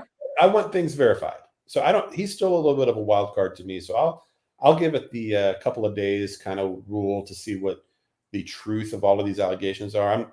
The stuff with the U.S. Marshals, and there's a lot of things in there that I can't verify. So I'm going to still treat him like we do any other reporter out there or any other YouTuber. If I can't verify it somewhere else, it's a big maybe, especially with someone that I'm so new to. So I'm going to be very cautious with anything he says. But to me, there's always these different levels of the gamesmanship. And there's a PR war that I have said for a while that the family has been losing terribly for the last week. And so whether it's even true or not that he's got this protective order and can't talk or whatever, if he's exaggerating it or whatever it is, that image of him walking behind his friend who's doing the talking for him with that piece of tape across his mouth is brilliant. Mm-hmm. It makes the suspects look, even more suspect. Yeah, more suspect. It makes them look ridiculous. It does. Look, like they don't believe in free speech and they want to muzzle their critics or anyone that points the finger at them, which is what they look like already anyway. But that image, people will remember that months from now. If they forget every other detail, people are not going to forget that taped mouth walking behind Hong. And I know they got all kinds of stuff wrong, facts and all that. I don't even think it matters. I think they're there to poke and irritate and agitate, mm-hmm. and they're trying to get a reaction from the people they view as being suspects, I think is what's going on. Mm-hmm. And I think they're doing a really good job at it. And I would say that the people we're all thinking of are probably not that hard to frustrate and irritate and make fly off the handle. It's going to be that part of it is very interesting. But for me, as far as things they say when they release information, maybe it's true, maybe it's not, maybe it's a game. Well, There's going on with a lot of this stuff with all these people and their lawyers and Graham's kind of reiterating what you're saying. If you want to read his comment. Sure. I'm wondering exactly what was behind it. He wants us to think he's being silenced, but is he really? And if so, that should raise major red flags. Right. Yeah. I mean, and he could be. I mean, he has. The thing is, he's been convicted for some pretty serious fraud, identity theft kind of things in the past. So, even if he's on our. Even if he's doing good work by trying to bring Sebastian home or find some justice for him through somewhat kind of unorthodox, back alley kind of means, dark web kind of stuff I think he said that in one of the articles I read. Even if he's doing good work, but just kind of that shady investigator work, it doesn't mean that he might go across a line somewhere, into that unlawful space, and because he has done that before. So we should always kind of keep that in mind. It's been pretty recent. So it's not like he's had a long history of, rehabilitation that way. So, kind of trust, but verify maybe, if you want to go that way. I might be more like verify then trust, myself. I'll be cautious, but the big picture, I think he's a net positive, even if I don't necessarily take everything he says at face value. I'll be very hesitant I'll basically have to just fact check everything he says if we think relevant or important. But again, that's really how we treat everybody. Anyway, but I think it's a very good sign that this is a real investigation, that dog is actually coming, that there is some form of work happening. I don't think they come here for free. I don't think dog works for free. I don't think Nik works for free, or his friend, or whoever else is behind the scenes. I'm sure they've got people that do other kind of work that we may never see.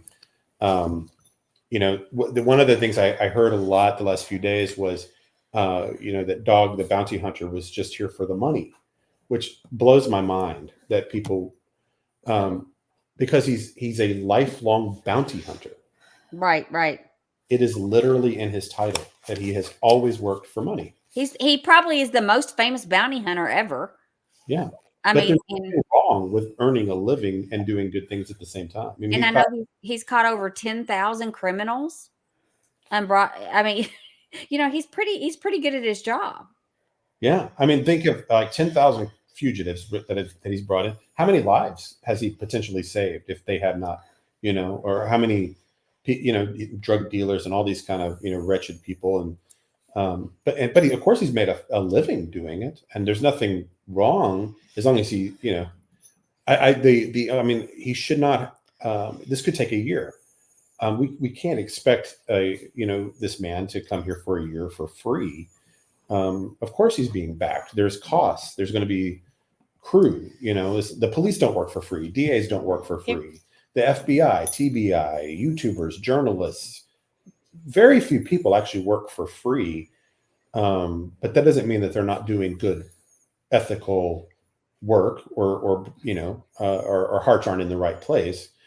So the whole he's here for the wrong reasons for money.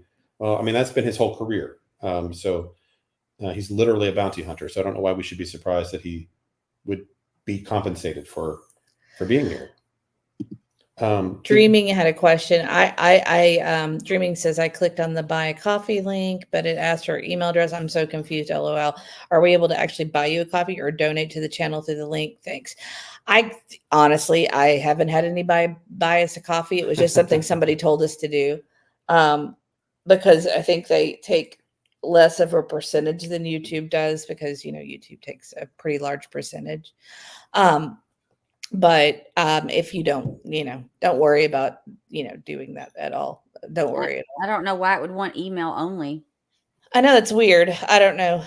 I wouldn't do anything you feel uncomfortable doing. So, and it's not you being confused. I'm confused about it too, to be quite honest. So, you could always just, if you were, we buy coffee every day.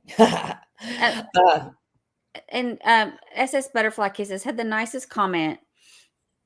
She said, "These people have restored my faith in humanity, that there are people able to fight for people who can't fight back." That's really nice. Thank you so much. Oh, I wanted to point this out because I read this in a different article about the whole criminal aspect for Nik. But it was just like one paragraph, and I thought this was interesting because earlier I mentioned this Andrew V. Wyatt guy. He's just a PR guy. He's a PR rep for Bill Cosby, right? And then he founded this One World Media, like maybe a year or two ago, it seems like, but he had a different one before. So within this article about Nik's, which one is this article? Oh, I'm just going to read it real quick. This is one. Yeah. Is this one of the ones I have? Yes, actually. If you want to pull it up, you can. Okay, which one is it? It was this one, the Daily Times. NorthDallasGazette.com. Okay, I don't have that one. Go ahead and keep talking. So I'll just read this paragraph here. So Nik The Hat, and it actually says his last name, but no way I'm going to be able to pronounce that. Who can even say that? There's no possible way. Nik The Hat, an accomplished journalist whose sources made him the first to break the Pennsylvania Supreme Court's decision to clear and release Bill Cosby, shared his attorney's court filings with NNPA Newswire, suggesting that the email in question began as some responding to a request for a favor and escalated to the racist email. So I thought that was interesting that he had that Bill Cosby connection in Pennsylvania. I'm assuming this must be around the time also that he got hooked up with this Andrew V. Wyatt guy and that they began to work together. So anyway, I just thought that was kind of interesting there. Let's see. So let's see if we have. You want to pull up so let's do the censorship kind of issue today. What his attorney and what Nik said. Unless you've got some chats you want to read. I'm sorry. Tennessee Nurse says, in my opinion, they aren't here for the $50,000 reward, but if they are helping Seth for free, as Hong stated they are, in my opinion, their publicity return will be way more than $500,000 retainer, and they know this. Right. Yeah. Yeah, I mean, ultimately, somewhere money's going to be involved for, people have, but yeah. So, I don't think the $50,000 reward has a whole lot to do with it. One thing you said that I really liked today when we were discussing this is that you said you were talking about Dog the Bounty Hunter in a very favorable way. And I really liked what you said because it really hit home for me. Do you remember what you said? Well, I might have said it while you were gone about, Did you? About how he's literally a bounty hunter. Well, it's not that. It's that he's captured over 10,000. Yeah, we did actually. We did discuss about the fact that he kept all the. How many lives has he saved? Yeah. Oh, okay. Yeah. Dang it! I was putting the kids to bed. Sorry, I run a tight ship.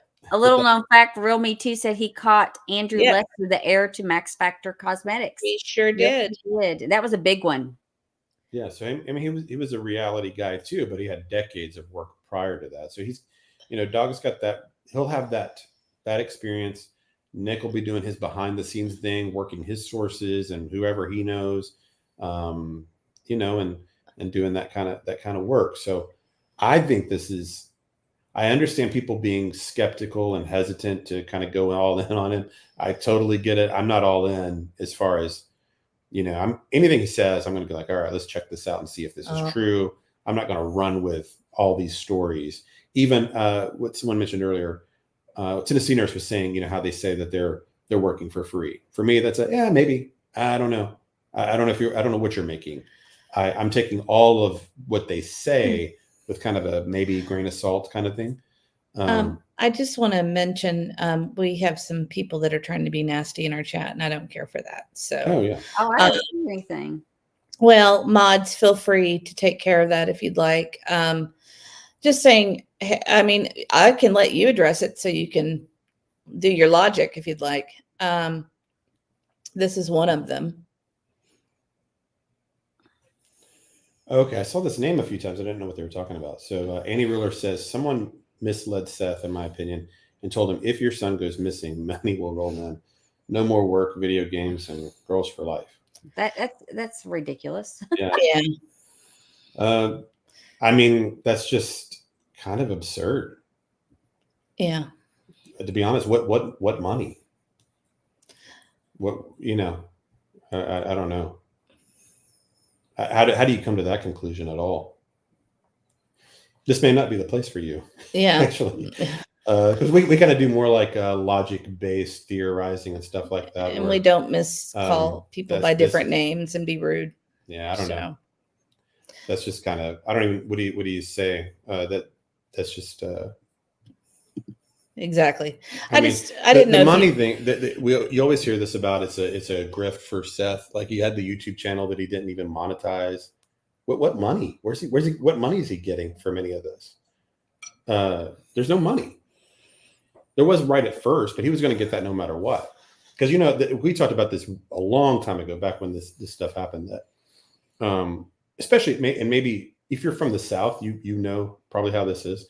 When a crisis happens in strong Christian kind of areas, and like the South is, people rally and they're going to give you money. You have somebody that's sick, you have somebody that's passed away, you have somebody in a crisis, and especially if somebody lost a child and it's high profile like this, there is no question in my mind that people rallied to these parents and were giving them money. Probably even the prophets were getting gifts and money and stuff at first, and Seth was as first. I'm sure people were trying to bring casseroles and whatever and all that kind of stuff, and gift cards and $100 handshakes, and because that's kind of how people are. That's kind of their way of giving the people hugs. But, you know, that's short-lived too. That's going to, you know, that doesn't go on for years. You're not living off, you know, that few $1,000s you would have made in that week. And like I always said, I guarantee he would give back every penny if he could have his child. Yeah. Well, and you locally have gone to the vigil. You've seen him face to face and know that is not what's in his heart, and that's not the kind of person he is. And you know, I think also being there and seeing that firsthand, listening to him speak on the media, you know, on the news this week, I thought was frustrated. He did a really good job, but he's frustrated. He wants to find his son, and it is absolutely not a money game. He's actually hopefully getting released very soon from the doctor to go back to work. So, well, Annie, opinions are allowed, but we do try to base everything in some possible, you know, factual theory. So how did it happen? How did he do it? Oh, this is another. Okay. So how? I must be mistaken. I apologize. I hear the neighbor being bailed out was T-Rev a lie. I like to stand corrected. I have no idea if it's a lie or not. It's one of those rumors that we don't run with. So right. we do everything on fact, like the 3-hour break from his work, you know, from an anonymous source. We don't go with that stuff. No, we go on reality and real fact based, you know, discussion. Let me just give you. Seth was in a jail, or is at least scheduled and believed to be in a jail for 13 hours the night Sebastian went missing. I think we could agree on that, right? If he had left the jail for some kind of 2 to 3 hour break, he would have already been arrested, like immediately, like the next day, 2 days later, because they would have known what happened to Sebastian, that it was him. He would have been sitting in a jail until he talked, because it would have been inexcusable. You don't get 3 hour breaks in jails. So it wouldn't have, even Katie and Chris knew he was in the jail. They actually had never questioned Seth's involvement in the disappearance of Sebastian.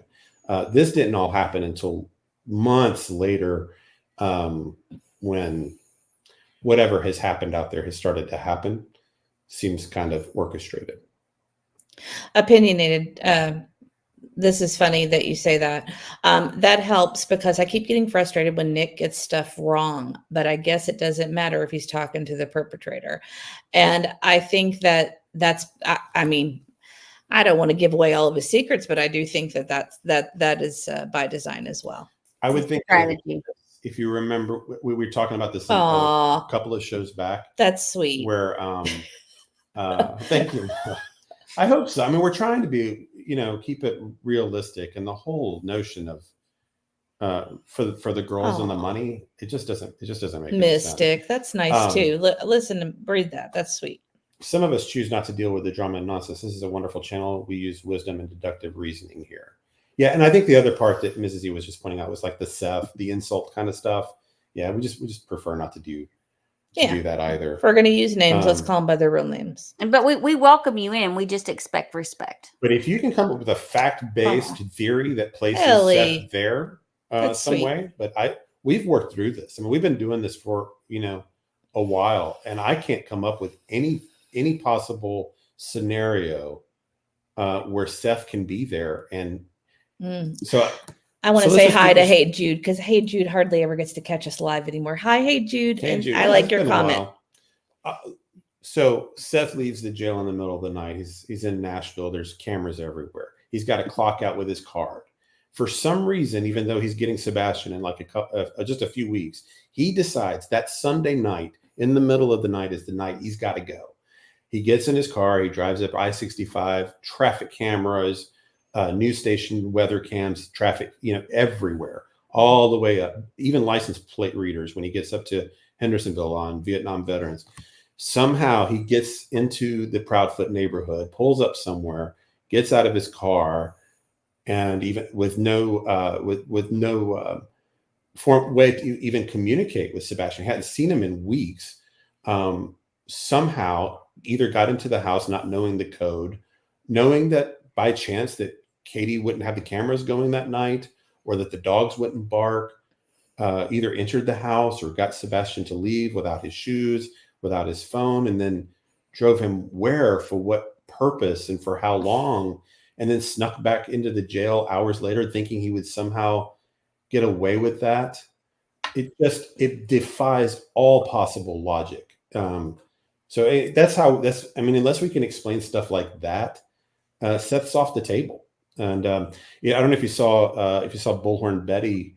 I don't know. It was one of her live streams today where she was showing she's got. First of all, thank you, Hey Jude. That was very sweet of you. Actually, Lisa B always said it. She was ahead of you. She's been ahead of us all night. She's on top of it. Yeah. So yes, she did. Yes, she did. She held up the screen with his timesheet. If you want to go, she didn't hold it up for real long, but if you kind of freeze it, you'll be able to see what it is. And think whatever you want of Bullhorn Betty.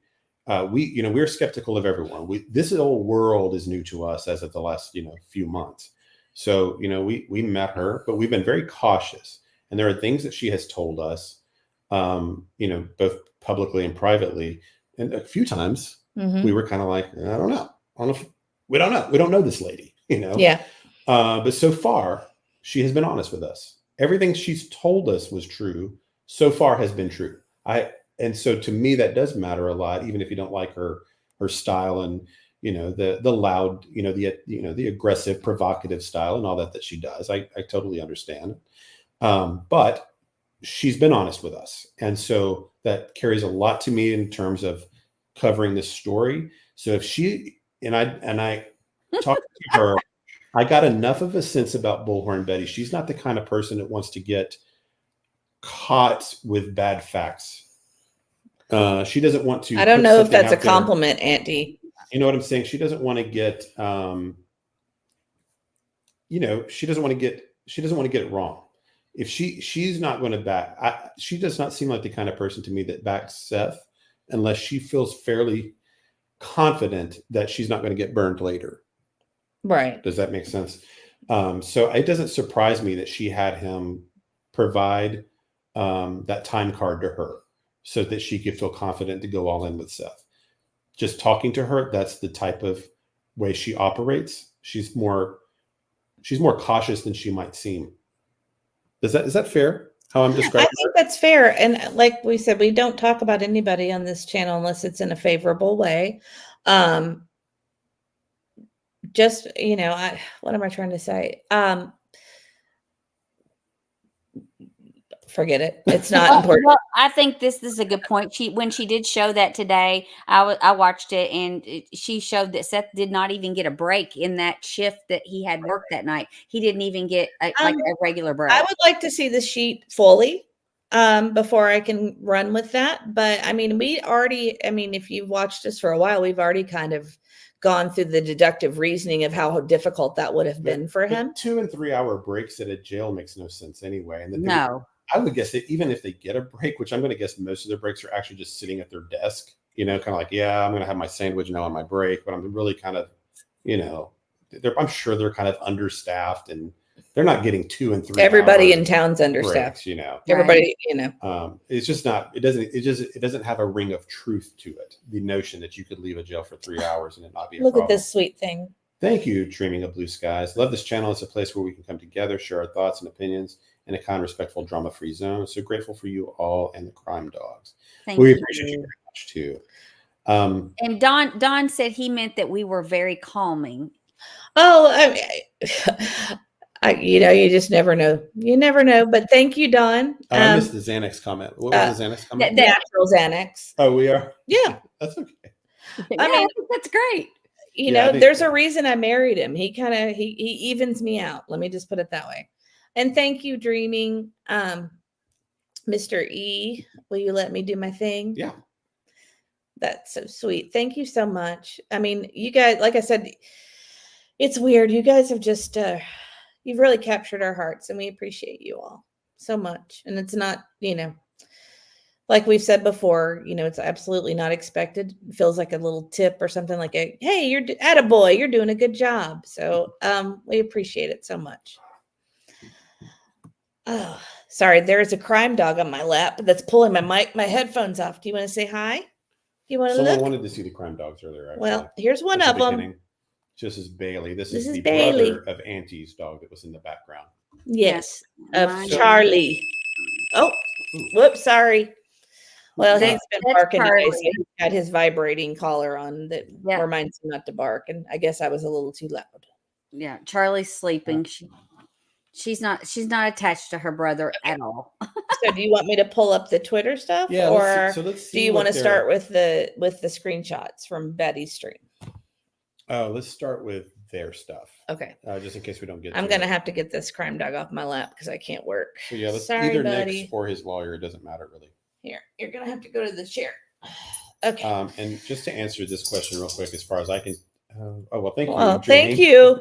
I clicked on the wrong one, but thank you so much. And brownies around here somewhere. Everything's got an E in our family history. I don't know. It was Jan Hold'em. Yeah, I missed a question, but somewhere she was asking, this one? Do we have an answer about who hung up the phone? And we still don't have an answer. As far as we know, we do not have an answer on that. That forensics should be able to tell you that, and forensics can tell you. Thank you, Allie. That's sweet. One of the things they can do is they can look at all the phones that were active in that region and that area during the time of night that he went missing. I mean, they can do lots of things with technology. So I don't doubt that that's being done. And Serenity, thank you so much. I have a Bailey, but she's a German Shepherd. Well, I've had a German Shepherd before, and they're amazing dogs. Let's see. Okay, so sorry, you wanted the Twitter. I got distracted. So do you want the at night Twitter or do you want Nick's Twitter? Either, whichever one you got first. I have at night if you want it, but I mean, I don't know if there's a lot to see on it. Yeah, just the announcements about essentially what they're.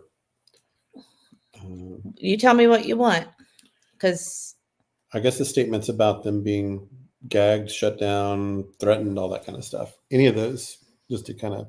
Okay. The attorney thing is on. Yeah, that would be a good thing just to read the whole thing. We'll need to read the attorney at some point. Okay, so that, again, this is where they win the PR, right? This whole Silent Sebastian thing with the image. You know, images are powerful, and it's one of those things I'm not going to forget. I'll probably always think of him walking. 5-10 years from now, I'll think of Nick walking with that tape on his mouth. Real quick, it was, powerful image. Lady. Oh, I'm sorry. I clicked on. You have to re-click it. Sorry. Lady Coonabilly, I'm in Tennessee. I hope I have the pleasure to meet y'all one day. Absolutely. Oh. We haven't met a few people over the last couple of months, so we'd be happy to. Auntie doesn't live here, so no. But I visit. But she does visit. If you ever see the three of us in the same room, she's visiting. Yeah. Or we're on vacation. They moved us out of the extra bedroom because of the last time they visited, and then we just haven't moved back because everybody liked our lighting better in here. So yeah, it does look better. Thank you so much for the super chat. We appreciate you. And I will do a quick thank you. Sorry, okay. I know you hate it. No, I'm good. We got through the big stuff I wanted to do tonight. And people get really frustrated when I interrupt him. So I try not to do it if I can help that. And if anybody did just kind of join us late here, I just want to kind of reiterate just And real quickly where we basically went back through Nik's kind of professional history. And he's done a little bit of everything. But if at his core, he is a digger and an investigator kind of guy that will get dirt on just about anybody. Everybody from Jeff Bezos to judges to sheriffs, all parties, all celebrities. Sometimes he's done really great things, and then sometimes he's gone across the line and paid for that criminally. He walks right up to the edge of the law, and at least one time walked over pretty severely. I have to say, Don S. Thank you so much. That's very kind of you. That is very sweet. Don is who made the Xanax comment. So you're very relaxing to him. He actually does. Like I can be high strung sometimes, and he really, really evens me out. So after like over 20 years of marriage, I'm pretty even now. So thank you, Don. And that definitely deserves a big thank you. Yeah, for sure. Well, first, let me give you your stars since I'm already on that. Thank you, Don. That is so sweet of you. And then I will do his big thank you. There you go. Okay. And then we can get into all the fun stuff that you want to. So maybe let's do the. Oh, whoops. I did it twice. That's okay. Let's do the judges. Because that really kind of sums it all up too. You mean the lawyer? Oh yeah. I mean lawyer. And this. That was his first super chat. That is so sweet. Oh wow! Oh my gosh, Don, that makes it even more. That's even better. We really do. That is awesome. I appreciate that. Oh my gosh, you just melted my heart. I really have had a really, really bad couple of days. So now I'm tearing up. Okay, yeah. I'm gonna get to the Twitter so I don't get all teary. Yeah, okay. So this is his lawyer. This is the one that is the one that represents them within their company. Also, do you want the one from 6 hours ago? The big statement about the law. Yeah, the long one. So this is his attorney. This was also the attorney that represented him during his 2019 Can you blow that up? I am going to make it bigger so you guys can see it. Hold on. Whoa, too big. So if you did not see that, so Nik kind of made some statements about this, and then this is his lawyer that put this out later. Legal action imminent amid threats and interference in the search for missing teen Sebastian Rogers, #Team Sebastian. September 12th, we have received threats of all kinds from minor warnings to serious and grave threats. We take these extremely seriously and will not stand for, tolerate, or accept such actions in any form. Wealthy, powerful individuals, including those in law enforcement, must understand that there are rules and boundaries that must be respected. Power only responds to power. People rely on the media and content creators alike to assert and protect their rights, and many are trying to help in the search for Sebastian Rogers. However, some social media influencers and individuals have incited angry mobs, driving away those who are trying to assist, including, I can't read the rest there. Oh, sorry, I got to scroll up. I was just seeing that Dawn is married to SS Butterfly Kisses. And how's that right? And they listen together. And I just can't tell you how much that means to me, Dawn. I just can't even tell you. Yeah, we do appreciate that. I was at people rely on the media and content search for Sebastian Rogers. However, some social media influencers and individuals have incited angry mobs, driving away those who are trying to assist, including the #1 bounty hunter in the world, who is more than equipped to aid in this search. This behavior has only hindered efforts and fueled chaos. I have advised my clients to go live on Nik The Hat. I've advised my clients to go live on Nik The Hat on YouTube this afternoon. Although Mr. Nik The Hat will be standing down from exercising his right to free speech as an American, we are not backing down. Sebastian Rogers remains our top priority, and while some voices may be silenced temporarily, we are ready to escalate this effort from town to town and state to state. We will be filing criminal and civil charges against those who have obstructed our efforts and inflicted financial harm on our client, damages that far exceed what any YouTuber could afford to cover. So that's kind of interesting. Our message is clear. While Dog the Bounty Hunter and Nik The Hat continue to pursue this case, we will be pursuing every legal remedy available. And so that's pretty much it. And he does the flyer. Well, The No? Honorable Bruce. The Honorable Bruce Lee Castor Jr., Esquire, we need to look him up, also joins in this joint release on behalf of our clients. So he must be the other attorney. Okay. Yeah, that name I have not come across yet. But this attorney he's been with for a while. So that is sort of what Nik the Hat was saying also about getting death threats and things like that. And whenever I hear that, I'm always a little skeptical because it seems like you always hear about people talking about getting death threats and then, you never actually hear what they were or see them or they materialize. So I don't know if these things, if it's an exaggeration or whatever, but I'm always a little bit hesitant to believe the death threat thing until I actually see it with my own eyes. Lisa's comment's funny. She said, that message is the hammer. Yeah. I think my favorite part is when he's talking about more money than a YouTuber makes. Right. That you're going to, I think people may not realize quite what they're dealing with. Some people. I don't think I even realized. I think people thought they were dealing with just a YouTuber, just a guy that's a YouTuber. You know what I mean? I don't think they realize the connections that this guy has. And I don't mean this in an insulting way at all. He's a dangerous person to have as an enemy, is how I would view him. I would not want this man as an enemy of mine at all. So anybody that he's coming after, he's going to find stuff. I have no doubt at all he's going to find some things you're not going to want him to find if he's looking at you. So that is part of his role, I'm sure, as well. And then he's clearly trying to he's playing some games, like Mrs. Z said. He's trying to poke the bear a bit, and I think it's worked. Apparently, if these are real, if there are actually some kind of protective orders or gag orders or whatever has happened. Did you look up earlier if Sumner County had him listed? I did. He's not. Okay. So you remember before when Andra had the BHB or BHB? Yes. I try to do the YouTube name and I forgot. But Bullhorn Betty, she had the that order against her, and there was that warrant, and somebody saw it on the Sumner County site. So if somebody has filed something like that in Sumner County, it hasn't posted yet. So there could be maybe a day or two delay on something like that, perhaps. But that'll be something to watch because that's how this was discovered in the first place, I think. Look, Breezy was in the hospital. Oh, Breezy, everybody, let's give some prayers for Breezy. Oh my goodness. hope you're doing better. Yes. Well, something was going on a couple of shows back. So I assume it's related to that, but I'm glad you're home. So that is good to hear. And everybody's wanting to know when the next trivia night is. I have to be honest. You know what? After watching Deception Detective, I really shouldn't say that because it's one of those things that you're not supposed to say. Yeah. But can I be honest with you, or let me be honest for you? Yeah, I know it's crazy. Or honestly, as if we're not honest all the time. The point is that we haven't set a date.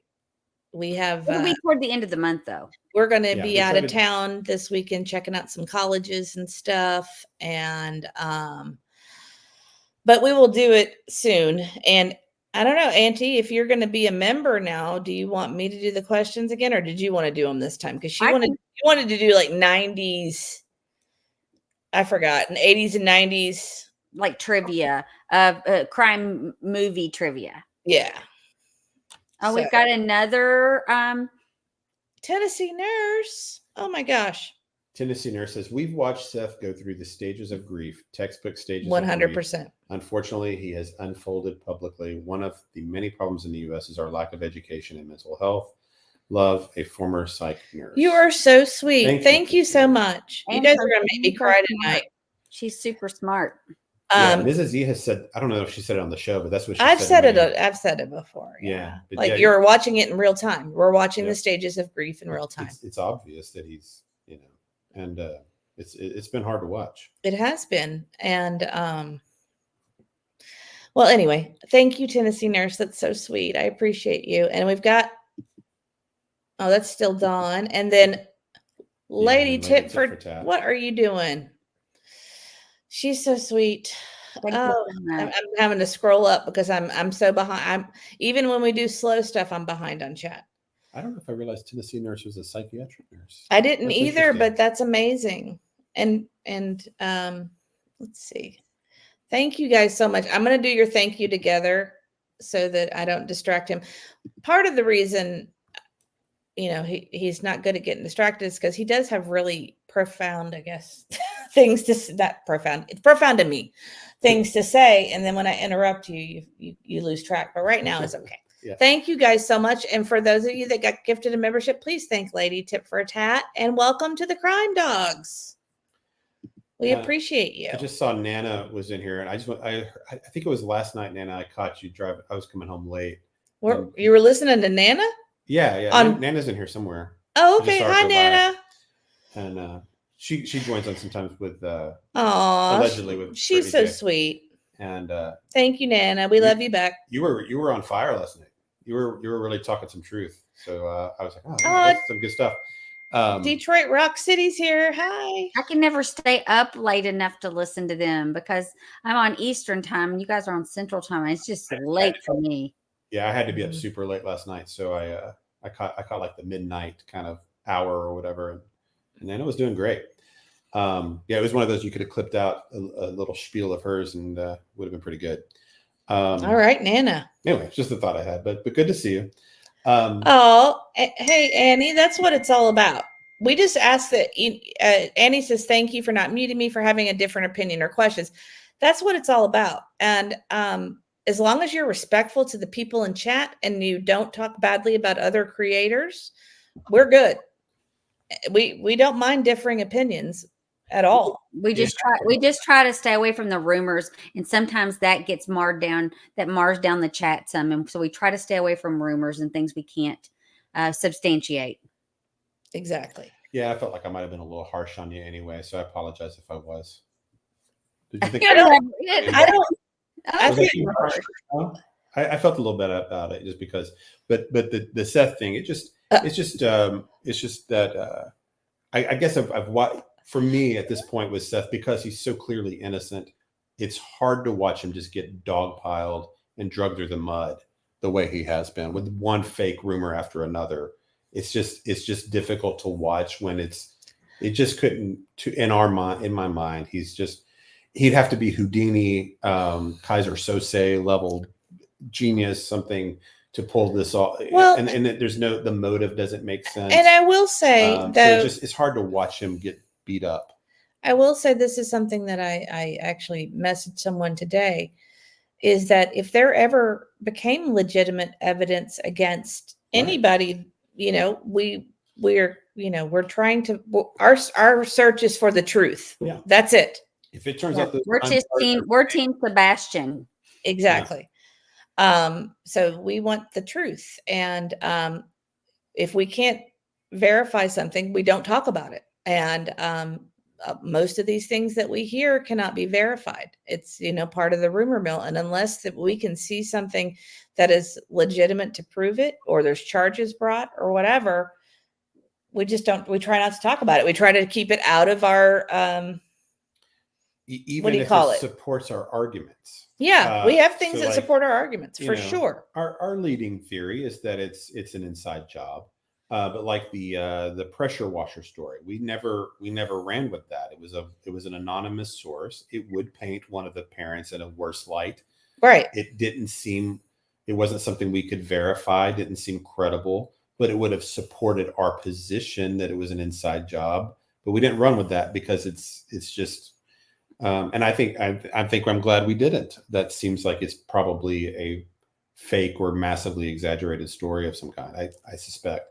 But anyway, that's just the kind of approach we try to take, because we are actually seeking the truth, whatever it is. So we really aren't on, like Mrs. E saying, we're really not on just Seth's team. It just happens to be that the evidence isn't pointing at him. If that should change, if anything happened where he faked the time cards, or there was some grand conspiracy that we don't foresee, that's seems unrealistic, but then we're changing course. But but nothing look, it's just it just Right. doesn't point that way. Jan Holdham says this channel wants Sebastian home at all costs, no matter who is behind it. Exactly. That's how we feel. We want Sebastian home, preferably, preferably alive and well. But we seek truth, and we try to use our critical thinking and deductive reasoning to get to that truth. So, and rumors are hard. They're hard to fight, and they're hard to get out of your head once they're there. Mm-hmm. That's the hardest thing, is trying to just get them out of your head and say, okay, this has not been substantiated and we don't have any proof. So we've just got to move on. And Annie says, all good. You folks research their grants, which could be outside agencies. Seriously. And I'm still wondering. So you don't have to worry about Annie being mad at you tonight. I know. Okay. No, I appreciate it. And honestly, different opinions are great. We over sometimes time have taken just different theories and tried to test them out and see if they work, if they don't work. Right. And we really have. If you do have a theory at some point that you think can make some sense where Seth is somehow involved, if we could talk about it, that would be okay to me. And like we did the mob crew theory, we just kind of picked that thing apart and found what we thought were the strengths and weaknesses of the argument, and how valid it was. And I think we kind of came to the conclusion on that one that it had a better than likely. It's interesting. It has a lot of merit to it. I think he spent a lot of time too, really developing that theory and working on different cars and positioning the lights. And when you get somebody that really focuses and hones in on something, you kind of you just kind of listen and realize that they have done a lot more than we have done on that, and they probably are close. They're close, and we respect that. The truth is what will bring him home. Right. I mean, and I think if you kind of, even if you like, if you've got the different camps of all the different teams and stuff, ultimately that is what everybody deep down actually wants. People have just kind of I hope it is sidetracked with the whole. Oh, thank you, Brianna's World. That's sweet. Kind of wanting to be right more than anything or something. Right. And we are glad people are here. Absolutely. And like we said, we don't want this to be an echo chamber. There are things like people have brought up before about, especially that the landfill search. Somebody mentioned that the other day, and we really thought about it because we've been like, why didn't they search harder in that landfill? Yeah. And someone mentioned in chat, well, because they found what they were looking for. And we were like, whoa, we never thought about that. We were thinking like, we were thinking like it was, they ran out of money, or they said, oh, well, one day is enough. Let's go home. But, right. But I think it was Misty Fisher actually that said it. And two people said it at the same time. Misty was one of them. And I was going to say, Misty, if you could send us some more information about what you just posted, that would be awesome. If you could message again, remember, Misty, we love you. Misty's one of our moderators. Thank you for being here. Oh, I didn't see Misty come in. Yeah, she jumped in. Okay. But remember, we can't go with rumors unless we can prove them. So right. So we would like the info, but again, we don't share everything in Discord. That would be amazing. I can look at it right now. Yeah, we have lots of stuff sitting in emails and Discord that we just can't quite run with. Yeah, we get lots of stuff. Yeah. Lots and lots of stuff. I agree with this too, Ginger Girl. I'm struggling to come up with an explanation for the scent trail to the retaining pond. The whole dog thing is super confusing. It is. And they've all said different things. Yes, it hit. No, it didn't. It went here. No, it didn't. And it's been so confusing. T and Nurse says it's in your messenger. Well, I'll check that out while we're talking. But like the dog stuff, I have no idea what to make of it. I don't know if people are lying, misinformed, misunderstood.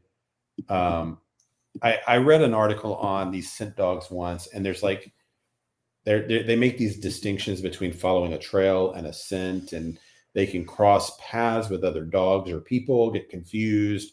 Then they go down the wrong, like these false scents or whatever. And it's, the dogs are really good, but they can get messed up. And I know that's what Jennifer Coffendorfer's theory is that basically that the dog thing just wasn't handled properly, and that's why there's some confusion. But I don't know. When our sources, we had 3 different independent sources that we personally have spoken to, like live people, like not anonymous, emailed us people, that all told us the same thing, that the scent ended at the driveway. Right? It was 3, right, Mrs. E? I'm sorry, I'm reading. reading. Well, but then you have It was in our chat, and he said that there was none. He was told there was no scent at all. what, but then you heard Chris explain in detail the trail that it took, which was also what Mob Crew shared, and he was very specific as to where it went and in the direction, and it was the same direction as the flashlights. Yeah. So you've also got that information. So we really don't know who to believe about the dogs. Okay. Thank you, TN Nurse. I appreciate it. Isn't she pretty? She's so pretty. Mystery's like, oh, look at her. No, I'm just kidding. I can't see from this far, actually. So I'll take your word for it. I'll take your word for it. But she is. I'm sure she is. Anyway, I just looked at it. That's very interesting. My question is, though, do we know for a fact that this is a family member? Oh, I saw somebody talking about it. Yeah. Do we know for a fact that this is? I mean, I don't mean it ugly. I mean, but again, though, just because the family member has this opinion doesn't mean it's true. And I'm just trying to be fair. So yeah, I almost wonder if going through the dog stuff might be worth our time. I don't know. It's so confusing. Like go through everything that's been said about the dogs, because we've been around all the dispatch stuff and all that. We've been around the ponds, and the ponds. There's no way that you can't be seen on camera around the ponds either. There's cameras everywhere. I don't know. Right. That's the most confusing part. Other than motive. Alicia. Motive has been very hard for me. That's so sweet. I watched Brittany J and she talked highly of you guys. I like y'all too. Oh, we like you. Thank you. Mrs. E, please share it. Ellie, we can't share it because it's rumor. Substantiate, yeah. But if you want to see it, I'd recommend going over. Let me see, where was that? Was that from Justin's? Yeah, people have been talking about it in the chat a little bit. It was on. Oh well, Justin covered it tonight. So Clutch Them Pearls. Yeah. But I think he just got it, and he was going to see if he could verify. Oh, okay. That's so maybe saying in the chat. So maybe tune in tomorrow. Yeah, we'll see. He'll probably get it figured out. Unless he's live right now. He might be live right now. I'm not Facebook sure. Posts, I'm always skeptical of. They're so easy to doctor. Right. And right. It's hard. So we'd have to just we'll check it out and see if we can verify. The protective orders against Seth play a role in Graham M asks, do you guys think the protective orders against Seth play a role in all of this? There's not any protective orders against Seth. Does she mean when Katie, or does he mean when Katie had a protective order against him when they first got separated? Yes, but that was unfounded. It didn't get granted. Right. I'm just trying to clarify what. Oh, okay. I'm not aware. I don't think they have a protective order anymore. No, I don't think. No, it was unfounded and it was dropped. Oh, Nana said Justin did it. Justin did, but I wanted you, Mr. E, to see it, not the post. Gotcha. Okay, well, we'll check it out. We will. We'll look into it. I haven't read it at all, but I will definitely look at it. And Justin does great work. And even if it is rumor, we will look at it. It just doesn't mean we'll share it. Doesn't mean we'll talk about it. Right. We know a lot of rumors. Talked about it. We actually did talk about it. I mean, we're talking about it now. So I know. Graham said when they first got separated. I'm sorry, I wasn't sure if that went through. It is our understanding that it was not granted. Alicia says there was never a PO. Alicia, I'm sorry. I don't know. I was going through our, blocked people today, and I saw that you were blocked, and I'm so sorry. I don't know how you got blocked. So I think it was an accident. So I apologize. Sometimes that does happen, guys. So if it ever happens, you can message us or something like that. Yeah, please email us. We've done it a couple times by accident. Yeah, sometimes, especially if it's a really if we get a lot of trolls, right? Sometimes that chat will move so fast, you try to block the troll and you accidentally hit the next line. So that's happened to a few people. and it's hard to get it unblocked. Oh, Alicia says I was blocked. Thank you for undoing it. I'm sorry. I think what happened is you probably got like what happens is StreamYard jumps when messages come through. So I'm guessing there was a troll trying to get blocked and it got you instead. So I'm sorry. It's happened a few times. Yeah, if like 4 or 5 chats come in at the exact same time, it'll pop and it's really hard to stop. Yes. Get it. So let's. Okay, so we've talked about. That's a good point. Anything else about the death threats or? We can keep going. Do you want? I've got the screenshots from Betty's today that I took because that was really interesting. I think I could show those. Thank you, Misty. You didn't have to. You could. Thank you, Misty. You can text me. You don't have to send $2. Thank you so much, Misty. Thank you so much, Misty. Okay, she said you emailed it? Okay, let me look. Let's see. Ginger Girl says one creator claims that the rumors and misinformation began in Facebook groups and then spread to YouTube and TikTok. And I think they do. That's oftentimes how the rumors get spread, and you get confused as to what's really been said and what has been totally fabricated. I think Hey Jude sent it to you. Okay. All right. Well, what we need to do, guys, is we need to go look this person up and do our research and see if this person is who they say they are. But again, this is their opinion. So I'll stop talking about it now. We can go back to the other stuff. I'd like to have I can't even read it from over there. So. Yeah. Okay. Let's go and talk about, did you want to read what Nik posted or did you want to show the screenshots? Sure. You tell me. Sure. I mean, of course, the big issue here, the big picture here on this is we just had this same thing essentially happen. Assuming there's some truth to this. I'm going to guess there's some form of truth to this. Okay. Maybe a little exaggerated for effect or whatever. But let's assume some kind of cease and desist, protective order, some kind of warning through a lawyer, whatever it is that they've done. Maybe he's blowing it out of proportion or whatnot. But that's good.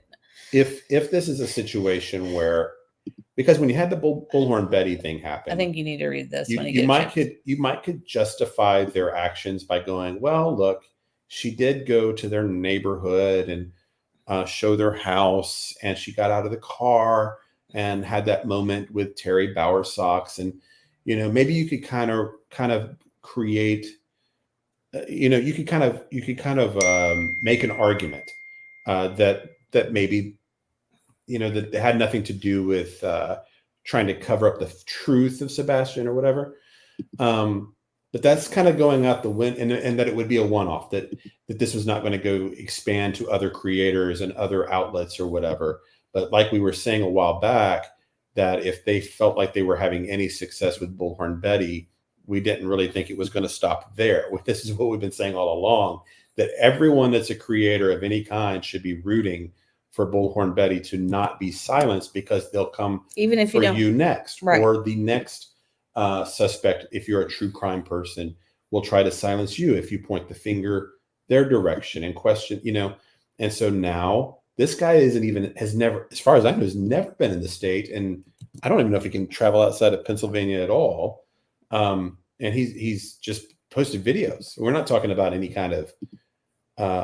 I think I've watched all of them. Has there been anything even remotely close to a physical threat? I mean, he's wild. He said some wild stuff. Yeah. He's definitely I think most of the stuff that he said, though, has just been poking the bear. He's just trying to, just to get them aggravated and mad. And, and I think some of the stuff he says isn't necessarily true or it's fabricated. But I think it's just to instigate and to make them mad. And obviously it did. Because they quickly sent them a cease and desist. So, I mean, so if they took any action to silence this guy, who, if this ends up being true, I put it in our Discord. So everybody that's in our Discord and members, you have a right to get, you have a way to get into our Discord. I will post the link for you guys, but you do have to be a channel member in order to get into the Discord. But I just put it in the Discord. So if this ends up, we'll probably find out in a couple of days. My guess is either the lawyer or Nick or somebody's going to post some evidence of whatever they've received. If being cautious, but if that ends up being true, you're gonna be able to toss out the whole, well, this was about, them feeling, physically threatened by Bullhorn Betty. Then it's going to be apparent to all of us that this really doesn't have anything to do with their safety. I'll tell you, being in that courtroom, people that are critical. Another thing too is this is also a big coincidence that they are on Team Seth, actually, because on that website, their main website, that One World Media, early on in those videos, Nick was saying, "Oh, well, look, we're just looking for the truth. All three parents are innocent. We're starting." It does say that? Yeah, it says. Is it under their news? I think it's under their news. It's under their news. I saw that too. Because they, initially Nick was saying, kind of trying to make it sound like, oh, we're just looking for truth wherever it is. I can show this real quick if you'd like.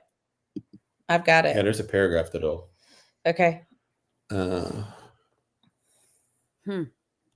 That's interesting. It'll say. This collaboration is contingent. Oh yeah, it's okay. Yeah, at night. Okay, here I'll make it big. There you go. Boy, I can't read it here. Okay, hold on. You want to just read it, because I can't read it over here. Okay, At Night has been retained by. Okay, this is their press release on their website from September 4th, and this is from the One World Media. At Night has been retained by a private individual or entity to provide services to Seth Rogers, the father of Sebastian Rogers, to assist in the search of Sebastian and to facilitate the arrest and prosecution of the individual with an S or individuals responsible for his disappearance. This collaboration is contingent on Seth Rogers' full and continued cooperation, which he has already demonstrated.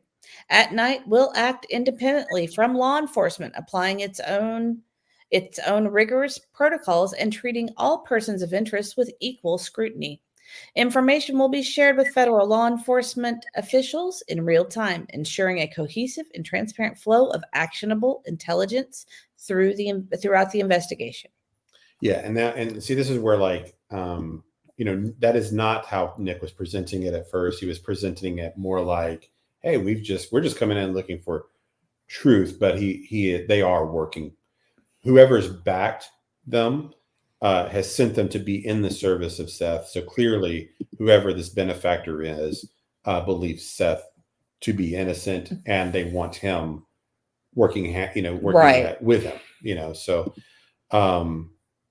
anyway, so it's just a little bit of a not misconception. This is the Hong fellow. Kind of clearing up the reality there.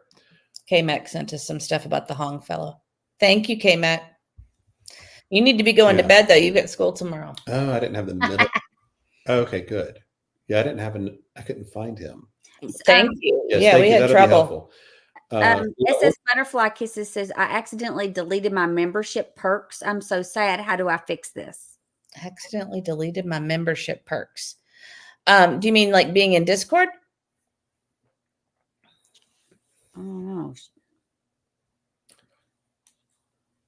I don't know. Ginger Girl says, I think many people will be very surprised very soon. I think so too. I think so too. Okay, so I want you to, while I'm trying to figure out what SS Butterfly Kisses is talking about, why don't you read this? This is the second thing from today, from the attorney. Okay, I'll have to read from yours. So yeah, please do. I'll see what I can figure out. Oh, I don't even know if I've read this. Make note. So this is from their attorney, or this is Nick? Yes, this is from their attorney. Okay, I don't think I've read this. This is from the law office of Joseph I guess it's Lesniak. Yeah, I haven't seen this one. Okay, so make no mistake, the walls didn't just stand firm. They got an upgrade, turning into a fortress overnight.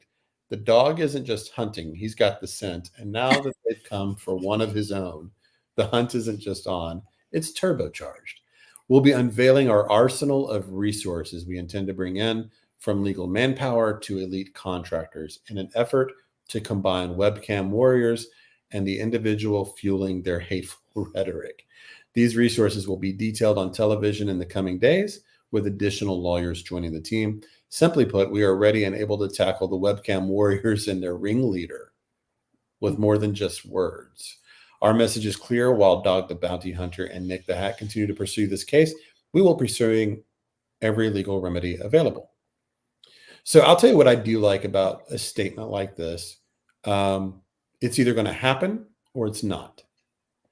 So we'll know if they're bluffing or they're not. Okay. Right. Lady Tip for Tat wants us to look up the law firm. So we'll see. I mean, they are saying that they are going to be on television in the next, in the coming days, which I'm, let's give it I know 10 days. Coffindoffer, I think, said that they're not going to be on Friday. I know that. Oh, somebody said that it's been rescheduled, but if he can't, somebody said that earlier. I don't know if that's true. They said it has been rescheduled. Okay. And thank you, Lady Tip for Tat. So she wants us to look at the law offices. So this is their Twitter. And we looked at them a little bit. It's not up on mine. Is it up on yours? Oh, sorry. Okay. Okay, sorry. No. The law office is Joseph Lesniak, and he's a criminal defense attorney, former chief prosecutor for the Pennsylvania Internet Crimes Against Children Task Force, and Putting Your Truth on Record. I think that must be some kind of like a podcast or something. Putting Your Truth on the Record since 2003. He's a criminal lawyer in Pennsylvania. He's been on Twitter, which is now X, since March 2016. Okay. He is followed by Dwayne Dog Chapman, At Night Intelligence Agency, and Nik the Hat. So that's just on his X. I'm going to look him up on. Yeah, I didn't take any time on him. I was trying to do everything on Nik because what I feel like is Nik is sort of the one that makes the thing go. Mm-hmm. And though he's kind of I think he's working for his own company, is my guess is how it is. But sorry, I would say he's kind of the core. Hey guys, if you wouldn't mind to give us a quick like, we would appreciate it. I'm just reading through some. It helps with our algorithm and helps bring more people to the channel. And he said a ringleader also. I know, but hey guys, real quick, just because you guys have been so sweet to us tonight, I'm going to gift 5 memberships. There you go. And I don't even need a thank you. He has great Google reviews. Hey, Jude, Tori Banks, Elliot Skip, Wist, and Nola's mom. Congratulations. Welcome. And Jennifer, welcome. Sorry. The law offices of Joseph Lesniak has 53 Google reviews, all 5 stars. He has 53 5-star reviews from clients. The latest was 2 weeks ago. And they highly recommend his services. So he sounds like a legitimate law firm for sure, with good reviews.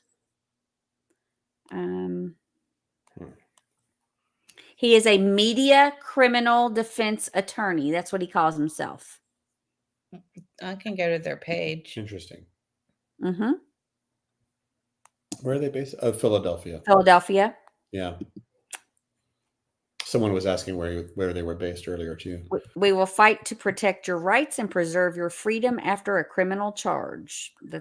Yeah. I mean, this is, to me, this has been a little bit of a fine line to me. Like I think we have all kind of seen the thing where, like, when people come in to help, they get attacked. Right. So I've been hesitant I really kind of was not sure how much we wanted to talk about Nik the Hat, but he's at the core of this thing at the moment. And I didn't want to do like a character assassination. No. But more like, just more like, what's his experience? What's his real life work experience? What kind of skills does he have? And is he, for all I knew, he became an investigative reporter like a year ago. I didn't know anything about him at all. So it was good to me to know that, because, everybody was saying he was a fraud and fake and, it's a con and all this kind of stuff. And because of that, the criminal charge, which is serious and has to be factored in, because it's part of the story too. But he does also have the real experience. So we'll just have to kind of see. But I think for me, I think it's all a net positive still. I'll just be kind of cautious, wary of him. He has an A+ rating with the Better Business Bureau. Oh, I don't mean the lawyer. I don't mean that. Well, and actually, Lady Tit for Tat, or I think it was someone asked us to look into the new, or maybe it was Tennessee Nurse, asked us to look into the guy that was on the video. Bruce Lee Castor Jr. Oh, that guy. Oh, I thought you said Hong. Oh, you could tell he had like a little notepad that he was referencing. I'm not sure he didn't know. Like he got a lot of stuff wrong. Like he didn't know, but he was just there to. I mean, it wasn't his thing. You could tell, but it says he was an American lawyer, retired Republican politician. He's from Pennsylvania. He was appointed as the first Solicitor General of Pennsylvania in March 2016. Previous offices, Attorney General of Pennsylvania, and acting Attorney General of Pennsylvania at one point. So I'm telling you, this guy's had a lot of connections with various attorney generals, DAs, judges. Like, what'd you do, Auntie? Am I gone? No, you're giant. It's the Auntie show. That's okay. We can leave you giant. That's no fine. Thanks. I lost all my chat. What? I was typing. I was going to say hi to Tony, and Tony. Who's here? Tony Mathis. Hi, Tony. I was going to say hi, and I started typing, and it went away. Welcome. This is a safe space, everybody. Please be kind to Tony Mathis, as we are we're kind to every creator and everybody that's a public figure that comes in. Oh, I guess I don't see him. I'm way behind. He's right here. Hello, my friends. Yeah, I don't know if this is the real Tony Mathis or not. No, that's true. That's true. You never know. You never know. But sorry about the big face, guys. What? Which one is it? I said sorry about the big face when I blew up on everybody. Let's see. Oh, he has an orange. No, he's fishing. Okay. It's a fishing one. Okay. Well, hi, Tony. I'm missing yours somehow, but yes.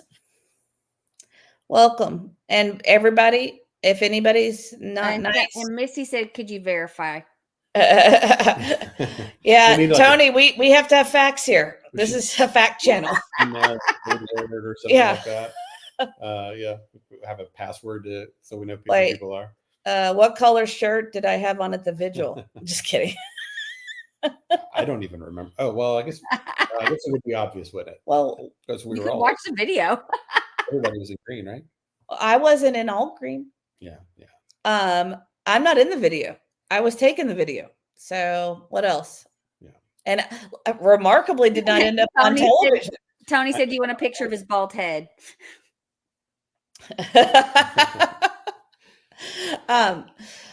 Remarkably, it's so funny. If you look at the shots from TV, I don't even understand how they missed us. I have no idea. Yeah. Like we saw people we were sitting next to and not far away from, and they just missed us entirely. Where was that at court? Yeah, it was crazy. Because they panned our side. I looked and I could not see you guys. We were in a great little blind spot. Oh, thank you, Tori. I appreciate you. That's nice. But welcome everybody.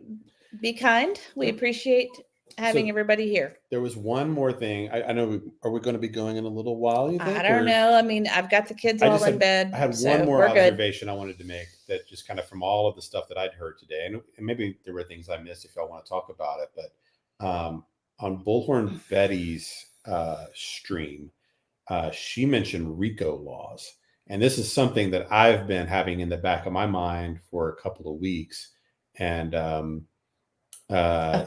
if there's some kind of the best people, look, attorney has a clean record with them. So this is why I love you guys. Yeah. I love you guys so much because you're just like, you're quick to it. I love it. Sorry. Yeah. That's why when people say that like what we're doing here is not some form of like actual journalism, we're Misty's like sourcing truth, right? Yeah. Misty knows where I'm going with this. Okay. Sorry. The Rico laws, open a lot of doors, and people don't realize the trouble they can get in. And I think that we've been believing for a little while that there's a lot more going on than people might realize. And I think there's people that are in a lot of trouble with various conspiracies. Yeah. I don't know if you should say a whole lot about it, but I definitely think that It's probably too late. Yeah, I know. I'm just saying. I do. I think. I don't think I'm going to be. It's a little late. I think it's already done. But RICO laws are very powerful, and I've been thinking. Will you explain it to me? Because I can't be the only one. I know a little bit about RICO laws, but could you explain a little bit to me? Well, about the laws, like what RICO laws are. Well, it's just it gets into these kind of conspiratorial criminal when you don't have just an individual committing crimes, when you have a network assisting. I am 2 bears ahead of you. Sorry. Yeah. Oh, really? Yeah. So you were thinking RICO on month 2. It might even be why the FBI's got some interest in it. Because these conspiratorial kind of crimes with RICO laws, they just, I don't know. I'm not really quite ready to get into this. To get into that yet. It's just. Aww. Tony Mathis, that wasn't necessary, but thank you so much. If you are the real Tony Mathis. If you're the Thank you, Tony. That was very nice. And so when you're over here and you do nice things, we say thank you. Yeah. And so I will try to do that. Here we go. Thank you so much. That was very sweet of you. We really appreciate it. We feel like it's a little hat tip. Thank you, Tony. And also we do one more little thing. Oh, there you go. We do the stars. I love the stars. Yeah. I could not remember what this stood for. Yeah, there it is. The Sea Stars got it. Okay. I'll put it up. Oh. Racketeer, Influenced, and Corrupt Organizations Act. I could not remember what it stood for. And someone asked, do they have anything to do with money laundering? I don't think that's necessarily. I guess money laundering could be part of what the corruption stems from, but it doesn't necessarily. Not all of them are regarding money laundering.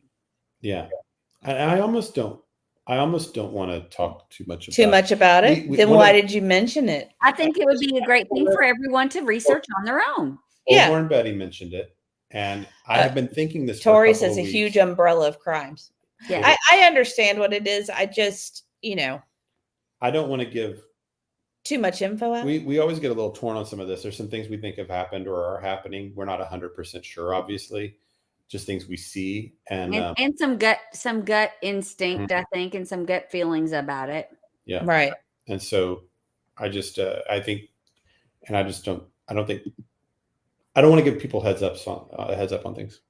Right. We have these kind of discussions all the time. How much should we say? Because you don't want to give anyone too much. Yeah. I'll be watching. But again, it's probably great one, Jude. Great one. That is funny. But it's a good thing as far as Tony said, "Swerve, Mr. E, abort." I agree. Exactly. That's funny. Okay, well, actually, since we're gonna do, this is kind of I remember this as well. Did they hint at it? Yes, they did a little. Okay. Vaguely. All right, everybody. Loud noise warning. Loud noise warning. Tony, if you've got your earbuds in, you might want to take them out. You tell them I'm coming, and hell's coming with me. You hear? Hell's coming with me. I love that's my favorite part of it. Actually, you know what? That's not my favorite part of that movie.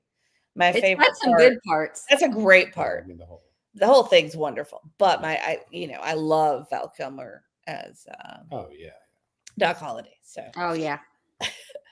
No, so people I found it. I made it. Already said this, so we're good. We're not spilling the beans on anything going on. So, but anyway, that's good. Do you have anything else you want to talk about as far as the? On a side note, our son who has autism has asked that dad be a detective for Halloween. Yes. I So thought that was great. So that'll be fun. Yeah, so Sort of Mortis says, "I'm your Huckleberry." That's right. I need to download that one too. That's I a don't know. good I one. was goofing around to see all the fun things I could do because I got a little jealous of Justin's He has great stuff. I love the Men in chickens. Black clips, and I love the chickens. the chickens make me laugh too, Oh right? my god, I crack Or up maybe every if we time. ever reach 1,000 likes, which I think is probably not going to happen, but if we ever did, maybe I'll come up with something crazy. So. And I just want to say this too, because they did mention the death threats. We talked about it a little bit earlier. I'm always skeptical when I hear people say death threats because most of the time they're not actual death threats. It's just people being mean and people exaggerate it or take stuff out of context, whatever. But if they actually were doing dumb enough to do death threats, thinking they could hide behind emails or whatever, that would be really incredible. Yeah, I know.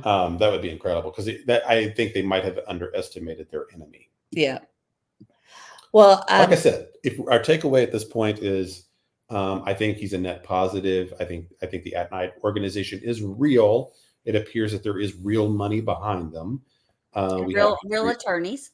That it's not just a front like fake PI agency. This is basically a website with a couple of guys on YouTube. That does not appear. They have a history. They have former clients. They've worked with Sylvester Stallone and presidents and all kinds of folks over the course of that history. They do have the connections and all of those things, and worked for judges and DAs. And so there's legitimate history there. There's some problems. There's issues with criminal history. So we got to always remember that. But I think it'll be interesting to watch. Just my advice and the way I will approach all of his lives will be with a grain of salt. I will look at it more like, what message is he trying to send today? Exactly. That's all. And hey, Jude, thank you so much for gifting membership. And I think that was gifted to Pamela. So Pamela, please give Hey Jude a shout out there and thank her. And I have to thank her too. That's the rule. So thank you, Hey Jude. We appreciate you. That's so sweet. Yeah, I'm sure you know more than we know, Tony. And yeah, we've got our theories. Hopefully, we'll find out some one day, but we may not ever know. Actually, we may never know. But that's a fact that we'll have to face. But I after the last few days, I was very skeptical. I didn't know what to think. A lot of people have been skeptical and should be, but I think something real's there. And Tony wasn't in here when you were talking about how powerful that image of Nik with the tape over his mouth is, as far as PR goes. Yeah, that the whole thing he did. If you saw that live, the whole thing with the tape over his mouth is brilliant PR, because what it does is it makes it's such a power. Those kind of images stick in people's minds. People will think of that a month and 2 and 3 months from now, and what they'll remember are these parents trying to gag and censor a reporter, and justice for Sebastian. That's how it'll appear.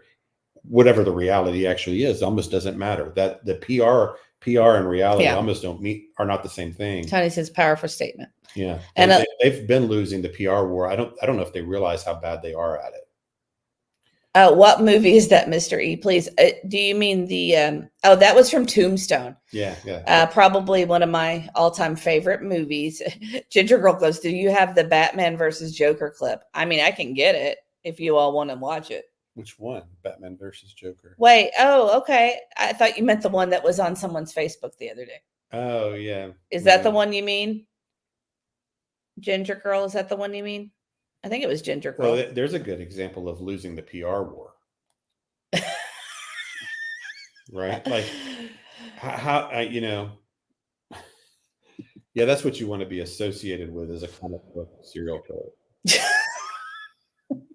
I mean, that's crazy. Sorry, crazy poor judgment, y'all. I like I said, I started out having a really bad day, and it's turned great. Honestly, we started this whole thing talking about poor choices and poor judgment. That putting that on your Facebook in the middle of what he's in the middle of was some poor judgment. Mm-hmm. I did not. I don't know how he wanted that to land, but I don't. She said no, the combat one. Combat. Let me look. Is it got bad words in it? Let's see. I like Tori's thing. She said, FBI doesn't investigate a 15-year-old child runaway. No, they don't. All important things to remember. Yeah, I'm wondering, what I'm wondering right now too is all these big events that have happened, how connected are they? Okay, wait. Like, how connected is Laura Lodge with the FBI reward and Dog and Nik, and what are all these? No one to combat. They're all around the same time. Auntie, have you found it? No. Which Batman is it from? What was the I don't know. I don't know. I don't know if I what know the clip this is. one. The combat clip. I'm not I sure. should know. I know it's terrible. I don't know. I don't know. We'll have to work on it for next time. Well, yes, we will. I just did that honestly to make him smile because, like I said, he always does that Liam Neeson one. He's always saying, "I've got a certain set of skills," that kind of thing. So, a Batman clip that will play against that creepy Joker one. Okay. And did we say, "Hey Jude's comment"? They don't search landfills for runaways. I missed that. Yeah. Oh, Rogue says it's from The Dark Knight. Oh, I know someone that would know all about that. Right. Tony Mathis says, "I've learned to judge people on their present, not their past lately. Nik's intentions are very pure. Remember, Dog has a past too. He's solid today." Yeah, that's true. We And as actually we alluded to that earlier. Yeah, I mean, it's just eyes wide open on everything, and we weren't, like I was saying, we weren't trying to do character assassination on him. And everybody already knew that. I mean, that's basically all anybody's talked about. Is character assassination. Was the criminal past. What we were trying to dig on really was his experience and the legitimacy of what he's done. I mean, I barely tip of the iceberg. I mean, he's done a lot of work he's really he's a very interesting person and has had a really amazing kind of experience in life already. Sorry, I'm for reading such a people's young guy. comments. Oh, you read the same one I just read, I think. I'll put it up. It's a good one. Poor judgment. That's assuming there was ever any judgment that wasn't poor. Well, we actually did early on, like our second episode, I think we did a whole thing about poor judgment, and it's not our greatest work. But we had one fan, and that one fan wrote us a song called Poor Judgment. It was kind of cool. But he took it away. We can't get to it anymore. We haven't seen him since. Also on the past thing too. Another thing I also consider patterns. That's another nice thing from Tony. Tony says, but trust nobody until they earn it. You are smart to be skeptical or thorough. We are. No. We are very. I mean, I think he knows that. Yeah, he knows we are. I mean, Seth's got some stories too. Yeah. I mean, we figured this out just getting into this. I mean, I would have assumed that the true crime world, we didn't know anything really about this. I would have just assumed everybody rallied around a missing kid. Mm-hmm. That you wouldn't have the wild craziness that happens, and that's just that's not the reality. So I wonder how much every case, if every case gets as crazy as this case has seemed to, the wild chases that we've been on since it started. It kind of makes you wonder if they're all that way. I think they kind of do, actually, because we were following that Angel Turner story, and it was obvious that Angel Turner had either been abducted in her home or been groomed. Like, the evidence all pointed there. There was no possible way that the parents had anything to do with it, but the parents were destroyed by the internet, like completely ripped apart. And it was there was no reason at all to be suspicious. Everything pointed. And then that's ended up what happened. She, it was an outsider, 61-year-old guy or whatever. He's facing charges now, and she got back home and all that. But man, they just destroyed that family with the digs on like distant relatives, and I mean, it was crazy what they did to them. No reason they should have been in anybody's crosshairs at all. So I kind of unfortunately think that anything that gets any attention probably is like this. Well, and what do we know about the U.S. Marshal help that was supposedly offered? Do we know if that has been verified? I do have those screenshots from Betty. I can pull up real quick if you guys want to see them. I mean, this is from her, at this point. Her this chat is just today. Nick's claim.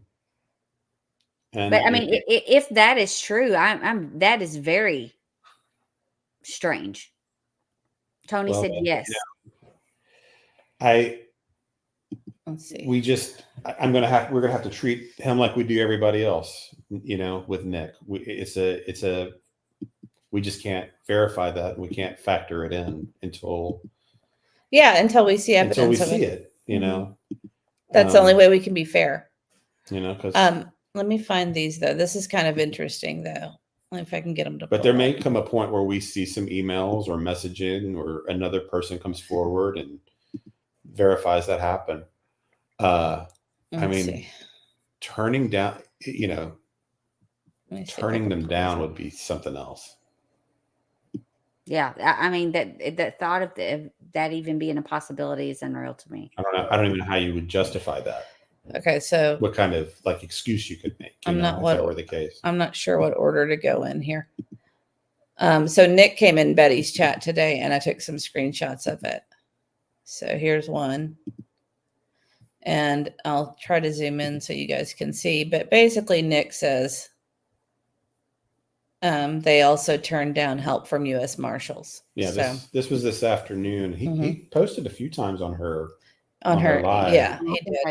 I keep looking for the other ones. Let's see. Yeah, that was kind of wild. We were like, "What is going on?" I'm not good at this, guys. So let's see.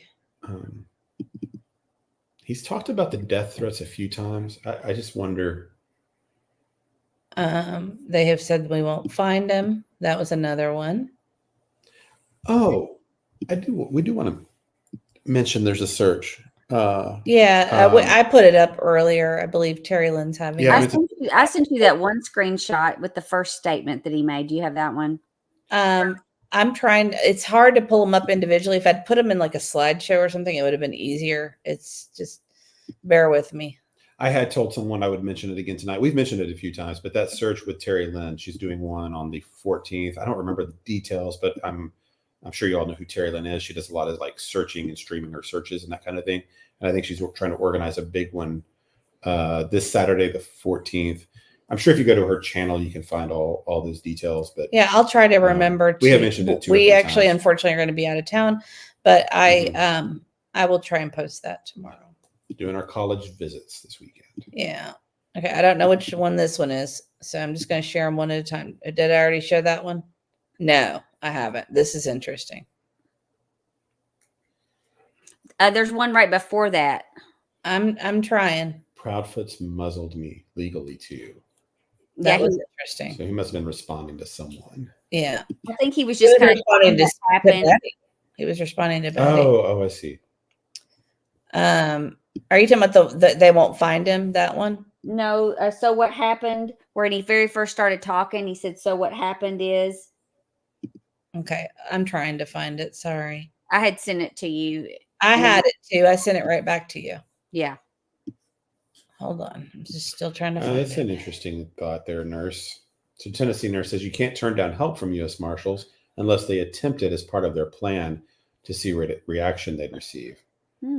Yeah, that could be.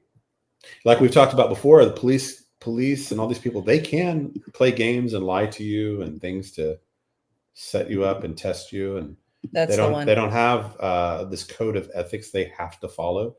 If they think it's, that's a good point. That it might have been like that. Might have been a little test. Okay, there you go. So Nick says, let me make this go away so that I can read it. You can read on mine. Look right here. So Nik The Hat says, so what happened is I was told I have to stand down immediately until next week. We got death threats left and right, but now somebody got an order of sorts to stop me from discussing the case. And then the next one, I've got the next one. It would just says the Proudfoots. Right. Discussing the case and the Proudfoots. So does that sounds like a cease and desist to me? Does that sound? Do you think if Tony's still in here, he may know. That's just a guess. I don't know if you can share that with us or not. Yeah. And then you just said Proudfoot's muzzled me legally too. That was the 3 comments that I had. I was trying to see what else I had. And then R. Taylor has the search info up if you want to see that. Okay. I can take it down just a second. Hang on. Okay, hold on. Oh, I see. That's what you're talking about. So R. Taylor posted it. Yes, I'll put it back up in a second. Yeah, let's put it up for a few seconds so that Yeah. Here. people I can mean, screenshot or whatever the information if they like. there. Absolutely. So Sebastian Rogers Search Day, hosted by Terry Lynn, is on Saturday, September 14th, 2024 at 11:30 a.m. at the Boot Barn on 240 Long Hollow Pike, Goodlettsville, Tennessee. Please wear orange for your safety and boots. Yes, it is hunting season, right? Yes. Yeah, I heard shots the other day. So, Yeah. Okay. I think I put all the screenshots up. People are saying somebody was suggesting not to announce that if you're going or not, just for your own safety. Right. So maybe a good idea. Tony said it was not a cease and desist. Okay. Thank you, Tony. Okay. Well, my guess is wrong. Yeah. So something else. Well, I'm sure we'll find out. Interesting. It was probably another protective order. If it's there, it's not on the docket. It might be a day or two to show up though. That's true. But I also looked in the warrants. Okay. So. Well, I don't know. We'll have to wait and see. Nicole says it might be a gag order. But wouldn't they still have to go through the whole process? I don't know. I would think so. Yeah, I don't think you can just do a gag order. I don't know. I mean, I don't know what kind of argument you could even make against what Nik the Hat was saying. I can't. I mean, you'd have to really twist. He was just mouthing. Yeah, I mean, he was threatening to investigate and stuff like that. And I actually said to him, I said, I'm not sure how often I'll be able to listen to Nik because not your style, not my style, Yeah. and not that I disliked him. Once I kind of figured out his game, what he was up to, it was kind of like, okay, I appreciated it more. But if I were just listening for the sake of listening, I would have been like, not for me. But I will say that I lost my train of thought. It's late. I did. I absolutely lost my train of thought. What was I going to say? What were you talking about? I was talking about Nik the Hat. Oh, why you didn't want to listen to him? That you might just turn him off. I might not. Yeah, but once I realized what he was up to, there was more to it. I had actually probably something really profound and amazing to say, but it's gone now. So that happens to me, guys, especially if we were sitting on the back porch having coffee, I'd be fine. I just don't. Once the camera gets turned on, my mind goes blank. But yes, he does post regularly on X. So I would suggest for those that are interested, following him on X because he is putting some stuff out there. And I'm sure he'll have some other people putting stuff out there for him since he is not allowed to. I know what it was. Okay, what was it? I just found it very interesting. Some of the things he was saying, he wants to bring the parents together to work on finding the son together, to find Sebastian together. I thought that was interesting. And there were some certain remarks that made me laugh pretty hard. I laughed out loud a couple times. Yeah, I laughed it. I don't remember. I'm afred to say it because would we be a hate channel if we said yeah, it? we don't want to be a hate channel. Or whatever, too. Yeah, there were some things he said that were just so ridiculous that you had to laugh at them. But they could be construed that you could make any argument for a protective order, even out of context. No, I mean, I'll whisper it in your ear if you want me to tell you. Oh yeah. Well, yeah. Okay. I don't think that I can get in trouble for that. No. So insults. Humor. Insult. Yeah. That's a good insult. Lots of insults. Yeah. And speaking of that, Auntie can't see this, but tip for Tat sent us that. I've thought. Yeah. I know. I've thought this too. I don't know if we'll want to go there, but yes. Yeah. Well, I think we've kind of gotten our thoughts out for tonight. Yeah. What do you guys think? Yeah. Auntie, you have any other thoughts about kind of Nick's situation, where this goes from there with It's him. what he's definitely somebody I want to learn more about. Even though you've kind of done a deep dive on him, I would like to just see his interactions with some of the other famous people that he's worked with to see how positive they were. So I'm going to do some digging on that. I think that's interesting. I think it'll give it, but I kind of believe he's the real deal, and I think he's got a purpose in this whole big picture. And I'm kind of intrigued. I'm intrigued. Yeah, And I want to know more.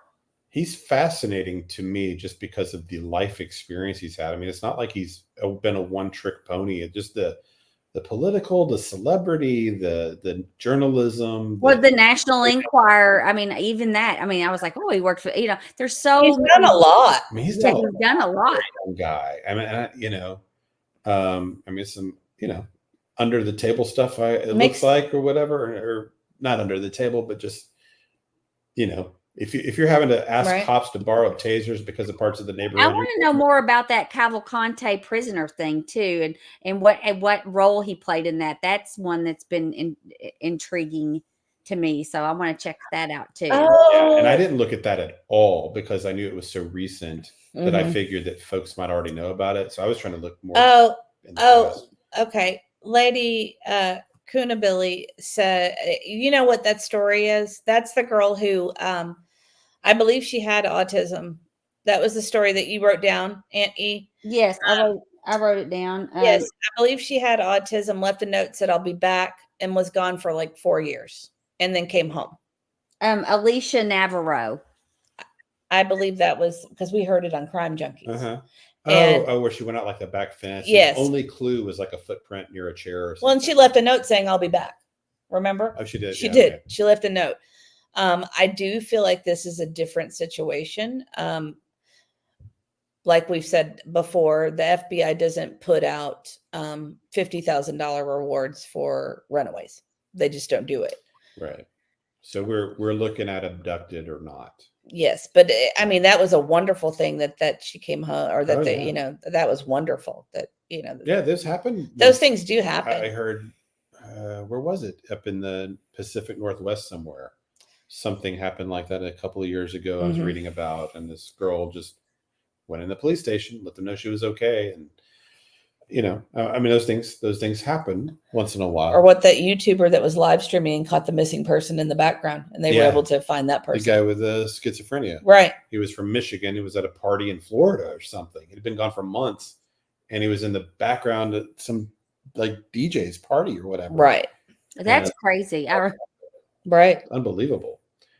But yes, you just don't. You just really never know.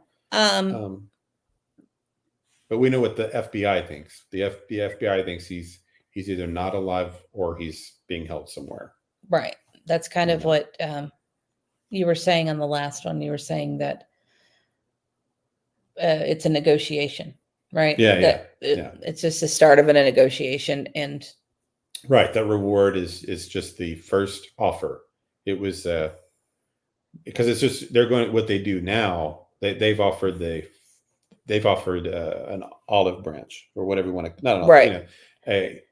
Hey, if you want to come over and make a deal, now's the time because we're about to send in Dog the Bounty Hunter and Nik The Hat and U.S. Marshals, and we're ratcheting stuff up, and then we'll start arresting a person or two and make them sweat and see if they talk, and they'll go from there. They'll look for the weak link, and they'll make somebody crack eventually. So it only gets worse for the conspirators the longer it goes because they have less leverage. Exactly. But, so we'll see if somebody's smart enough to take the deal early or if they'll just take the worst deal later.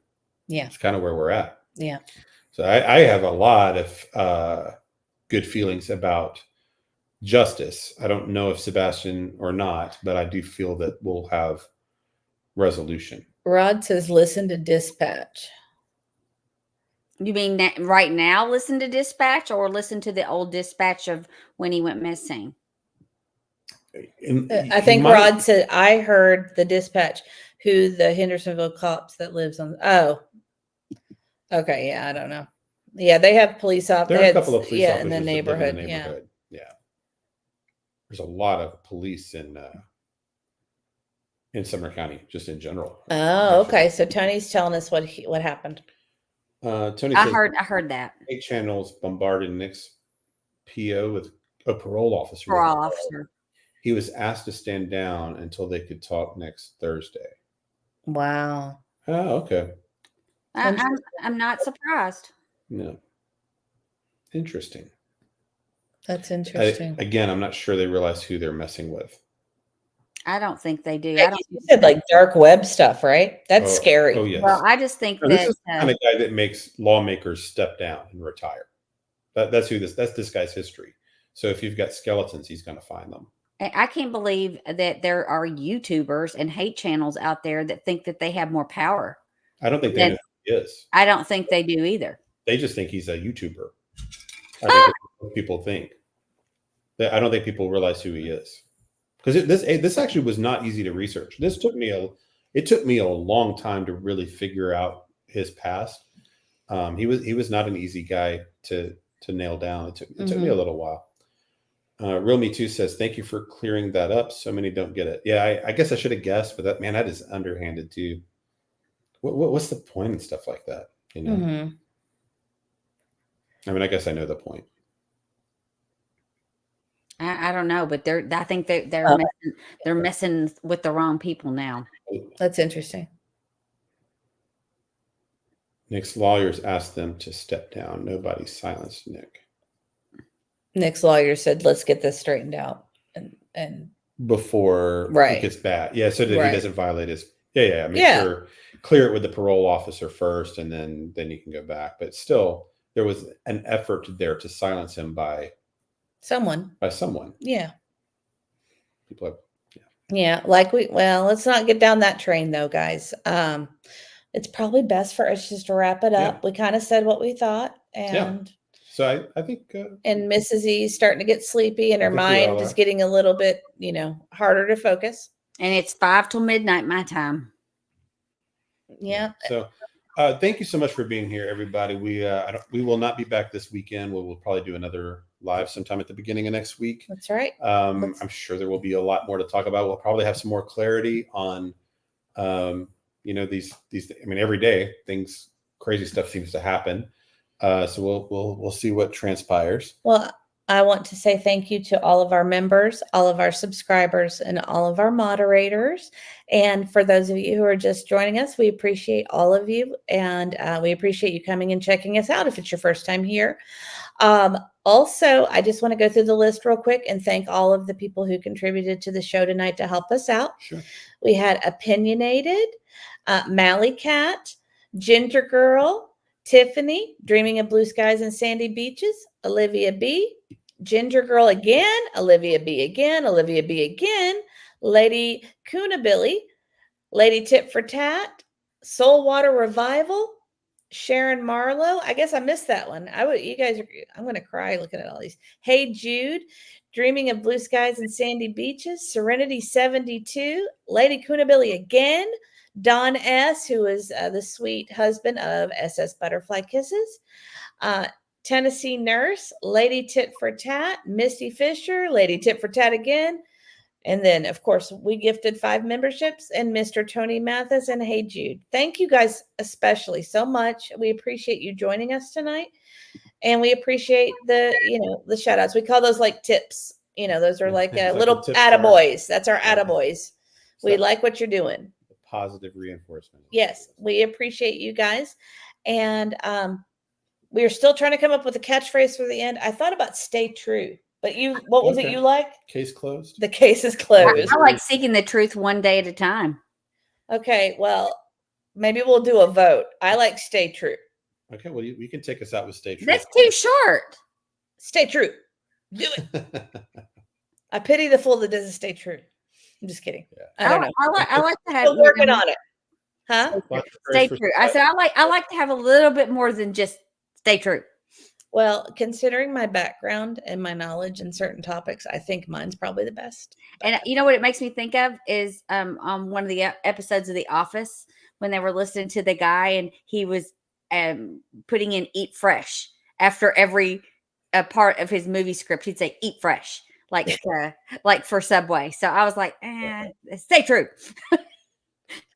I don't know. We'll see. All right. Well, everybody, thank you guys for joining us on this late night. Stay classy, stay factual. This case is closed. I like that, Sam. There you go. That works. Sam's Stay pretty classy, stay factual. This case is closed. I love it. I think that might win. Okay, he's remembering it. Remember it. Yes. Let me take a screenshot of it. There you go. I got a screenshot of it. All right, everybody, stay classy, stay factual. This case is closed. That might be too much of a tongue twister for you. I'll have to work. I'll practice. All right, guys. Good night. We appreciate you. Thank you all so much. Thank you, everybody. See you next time. All right.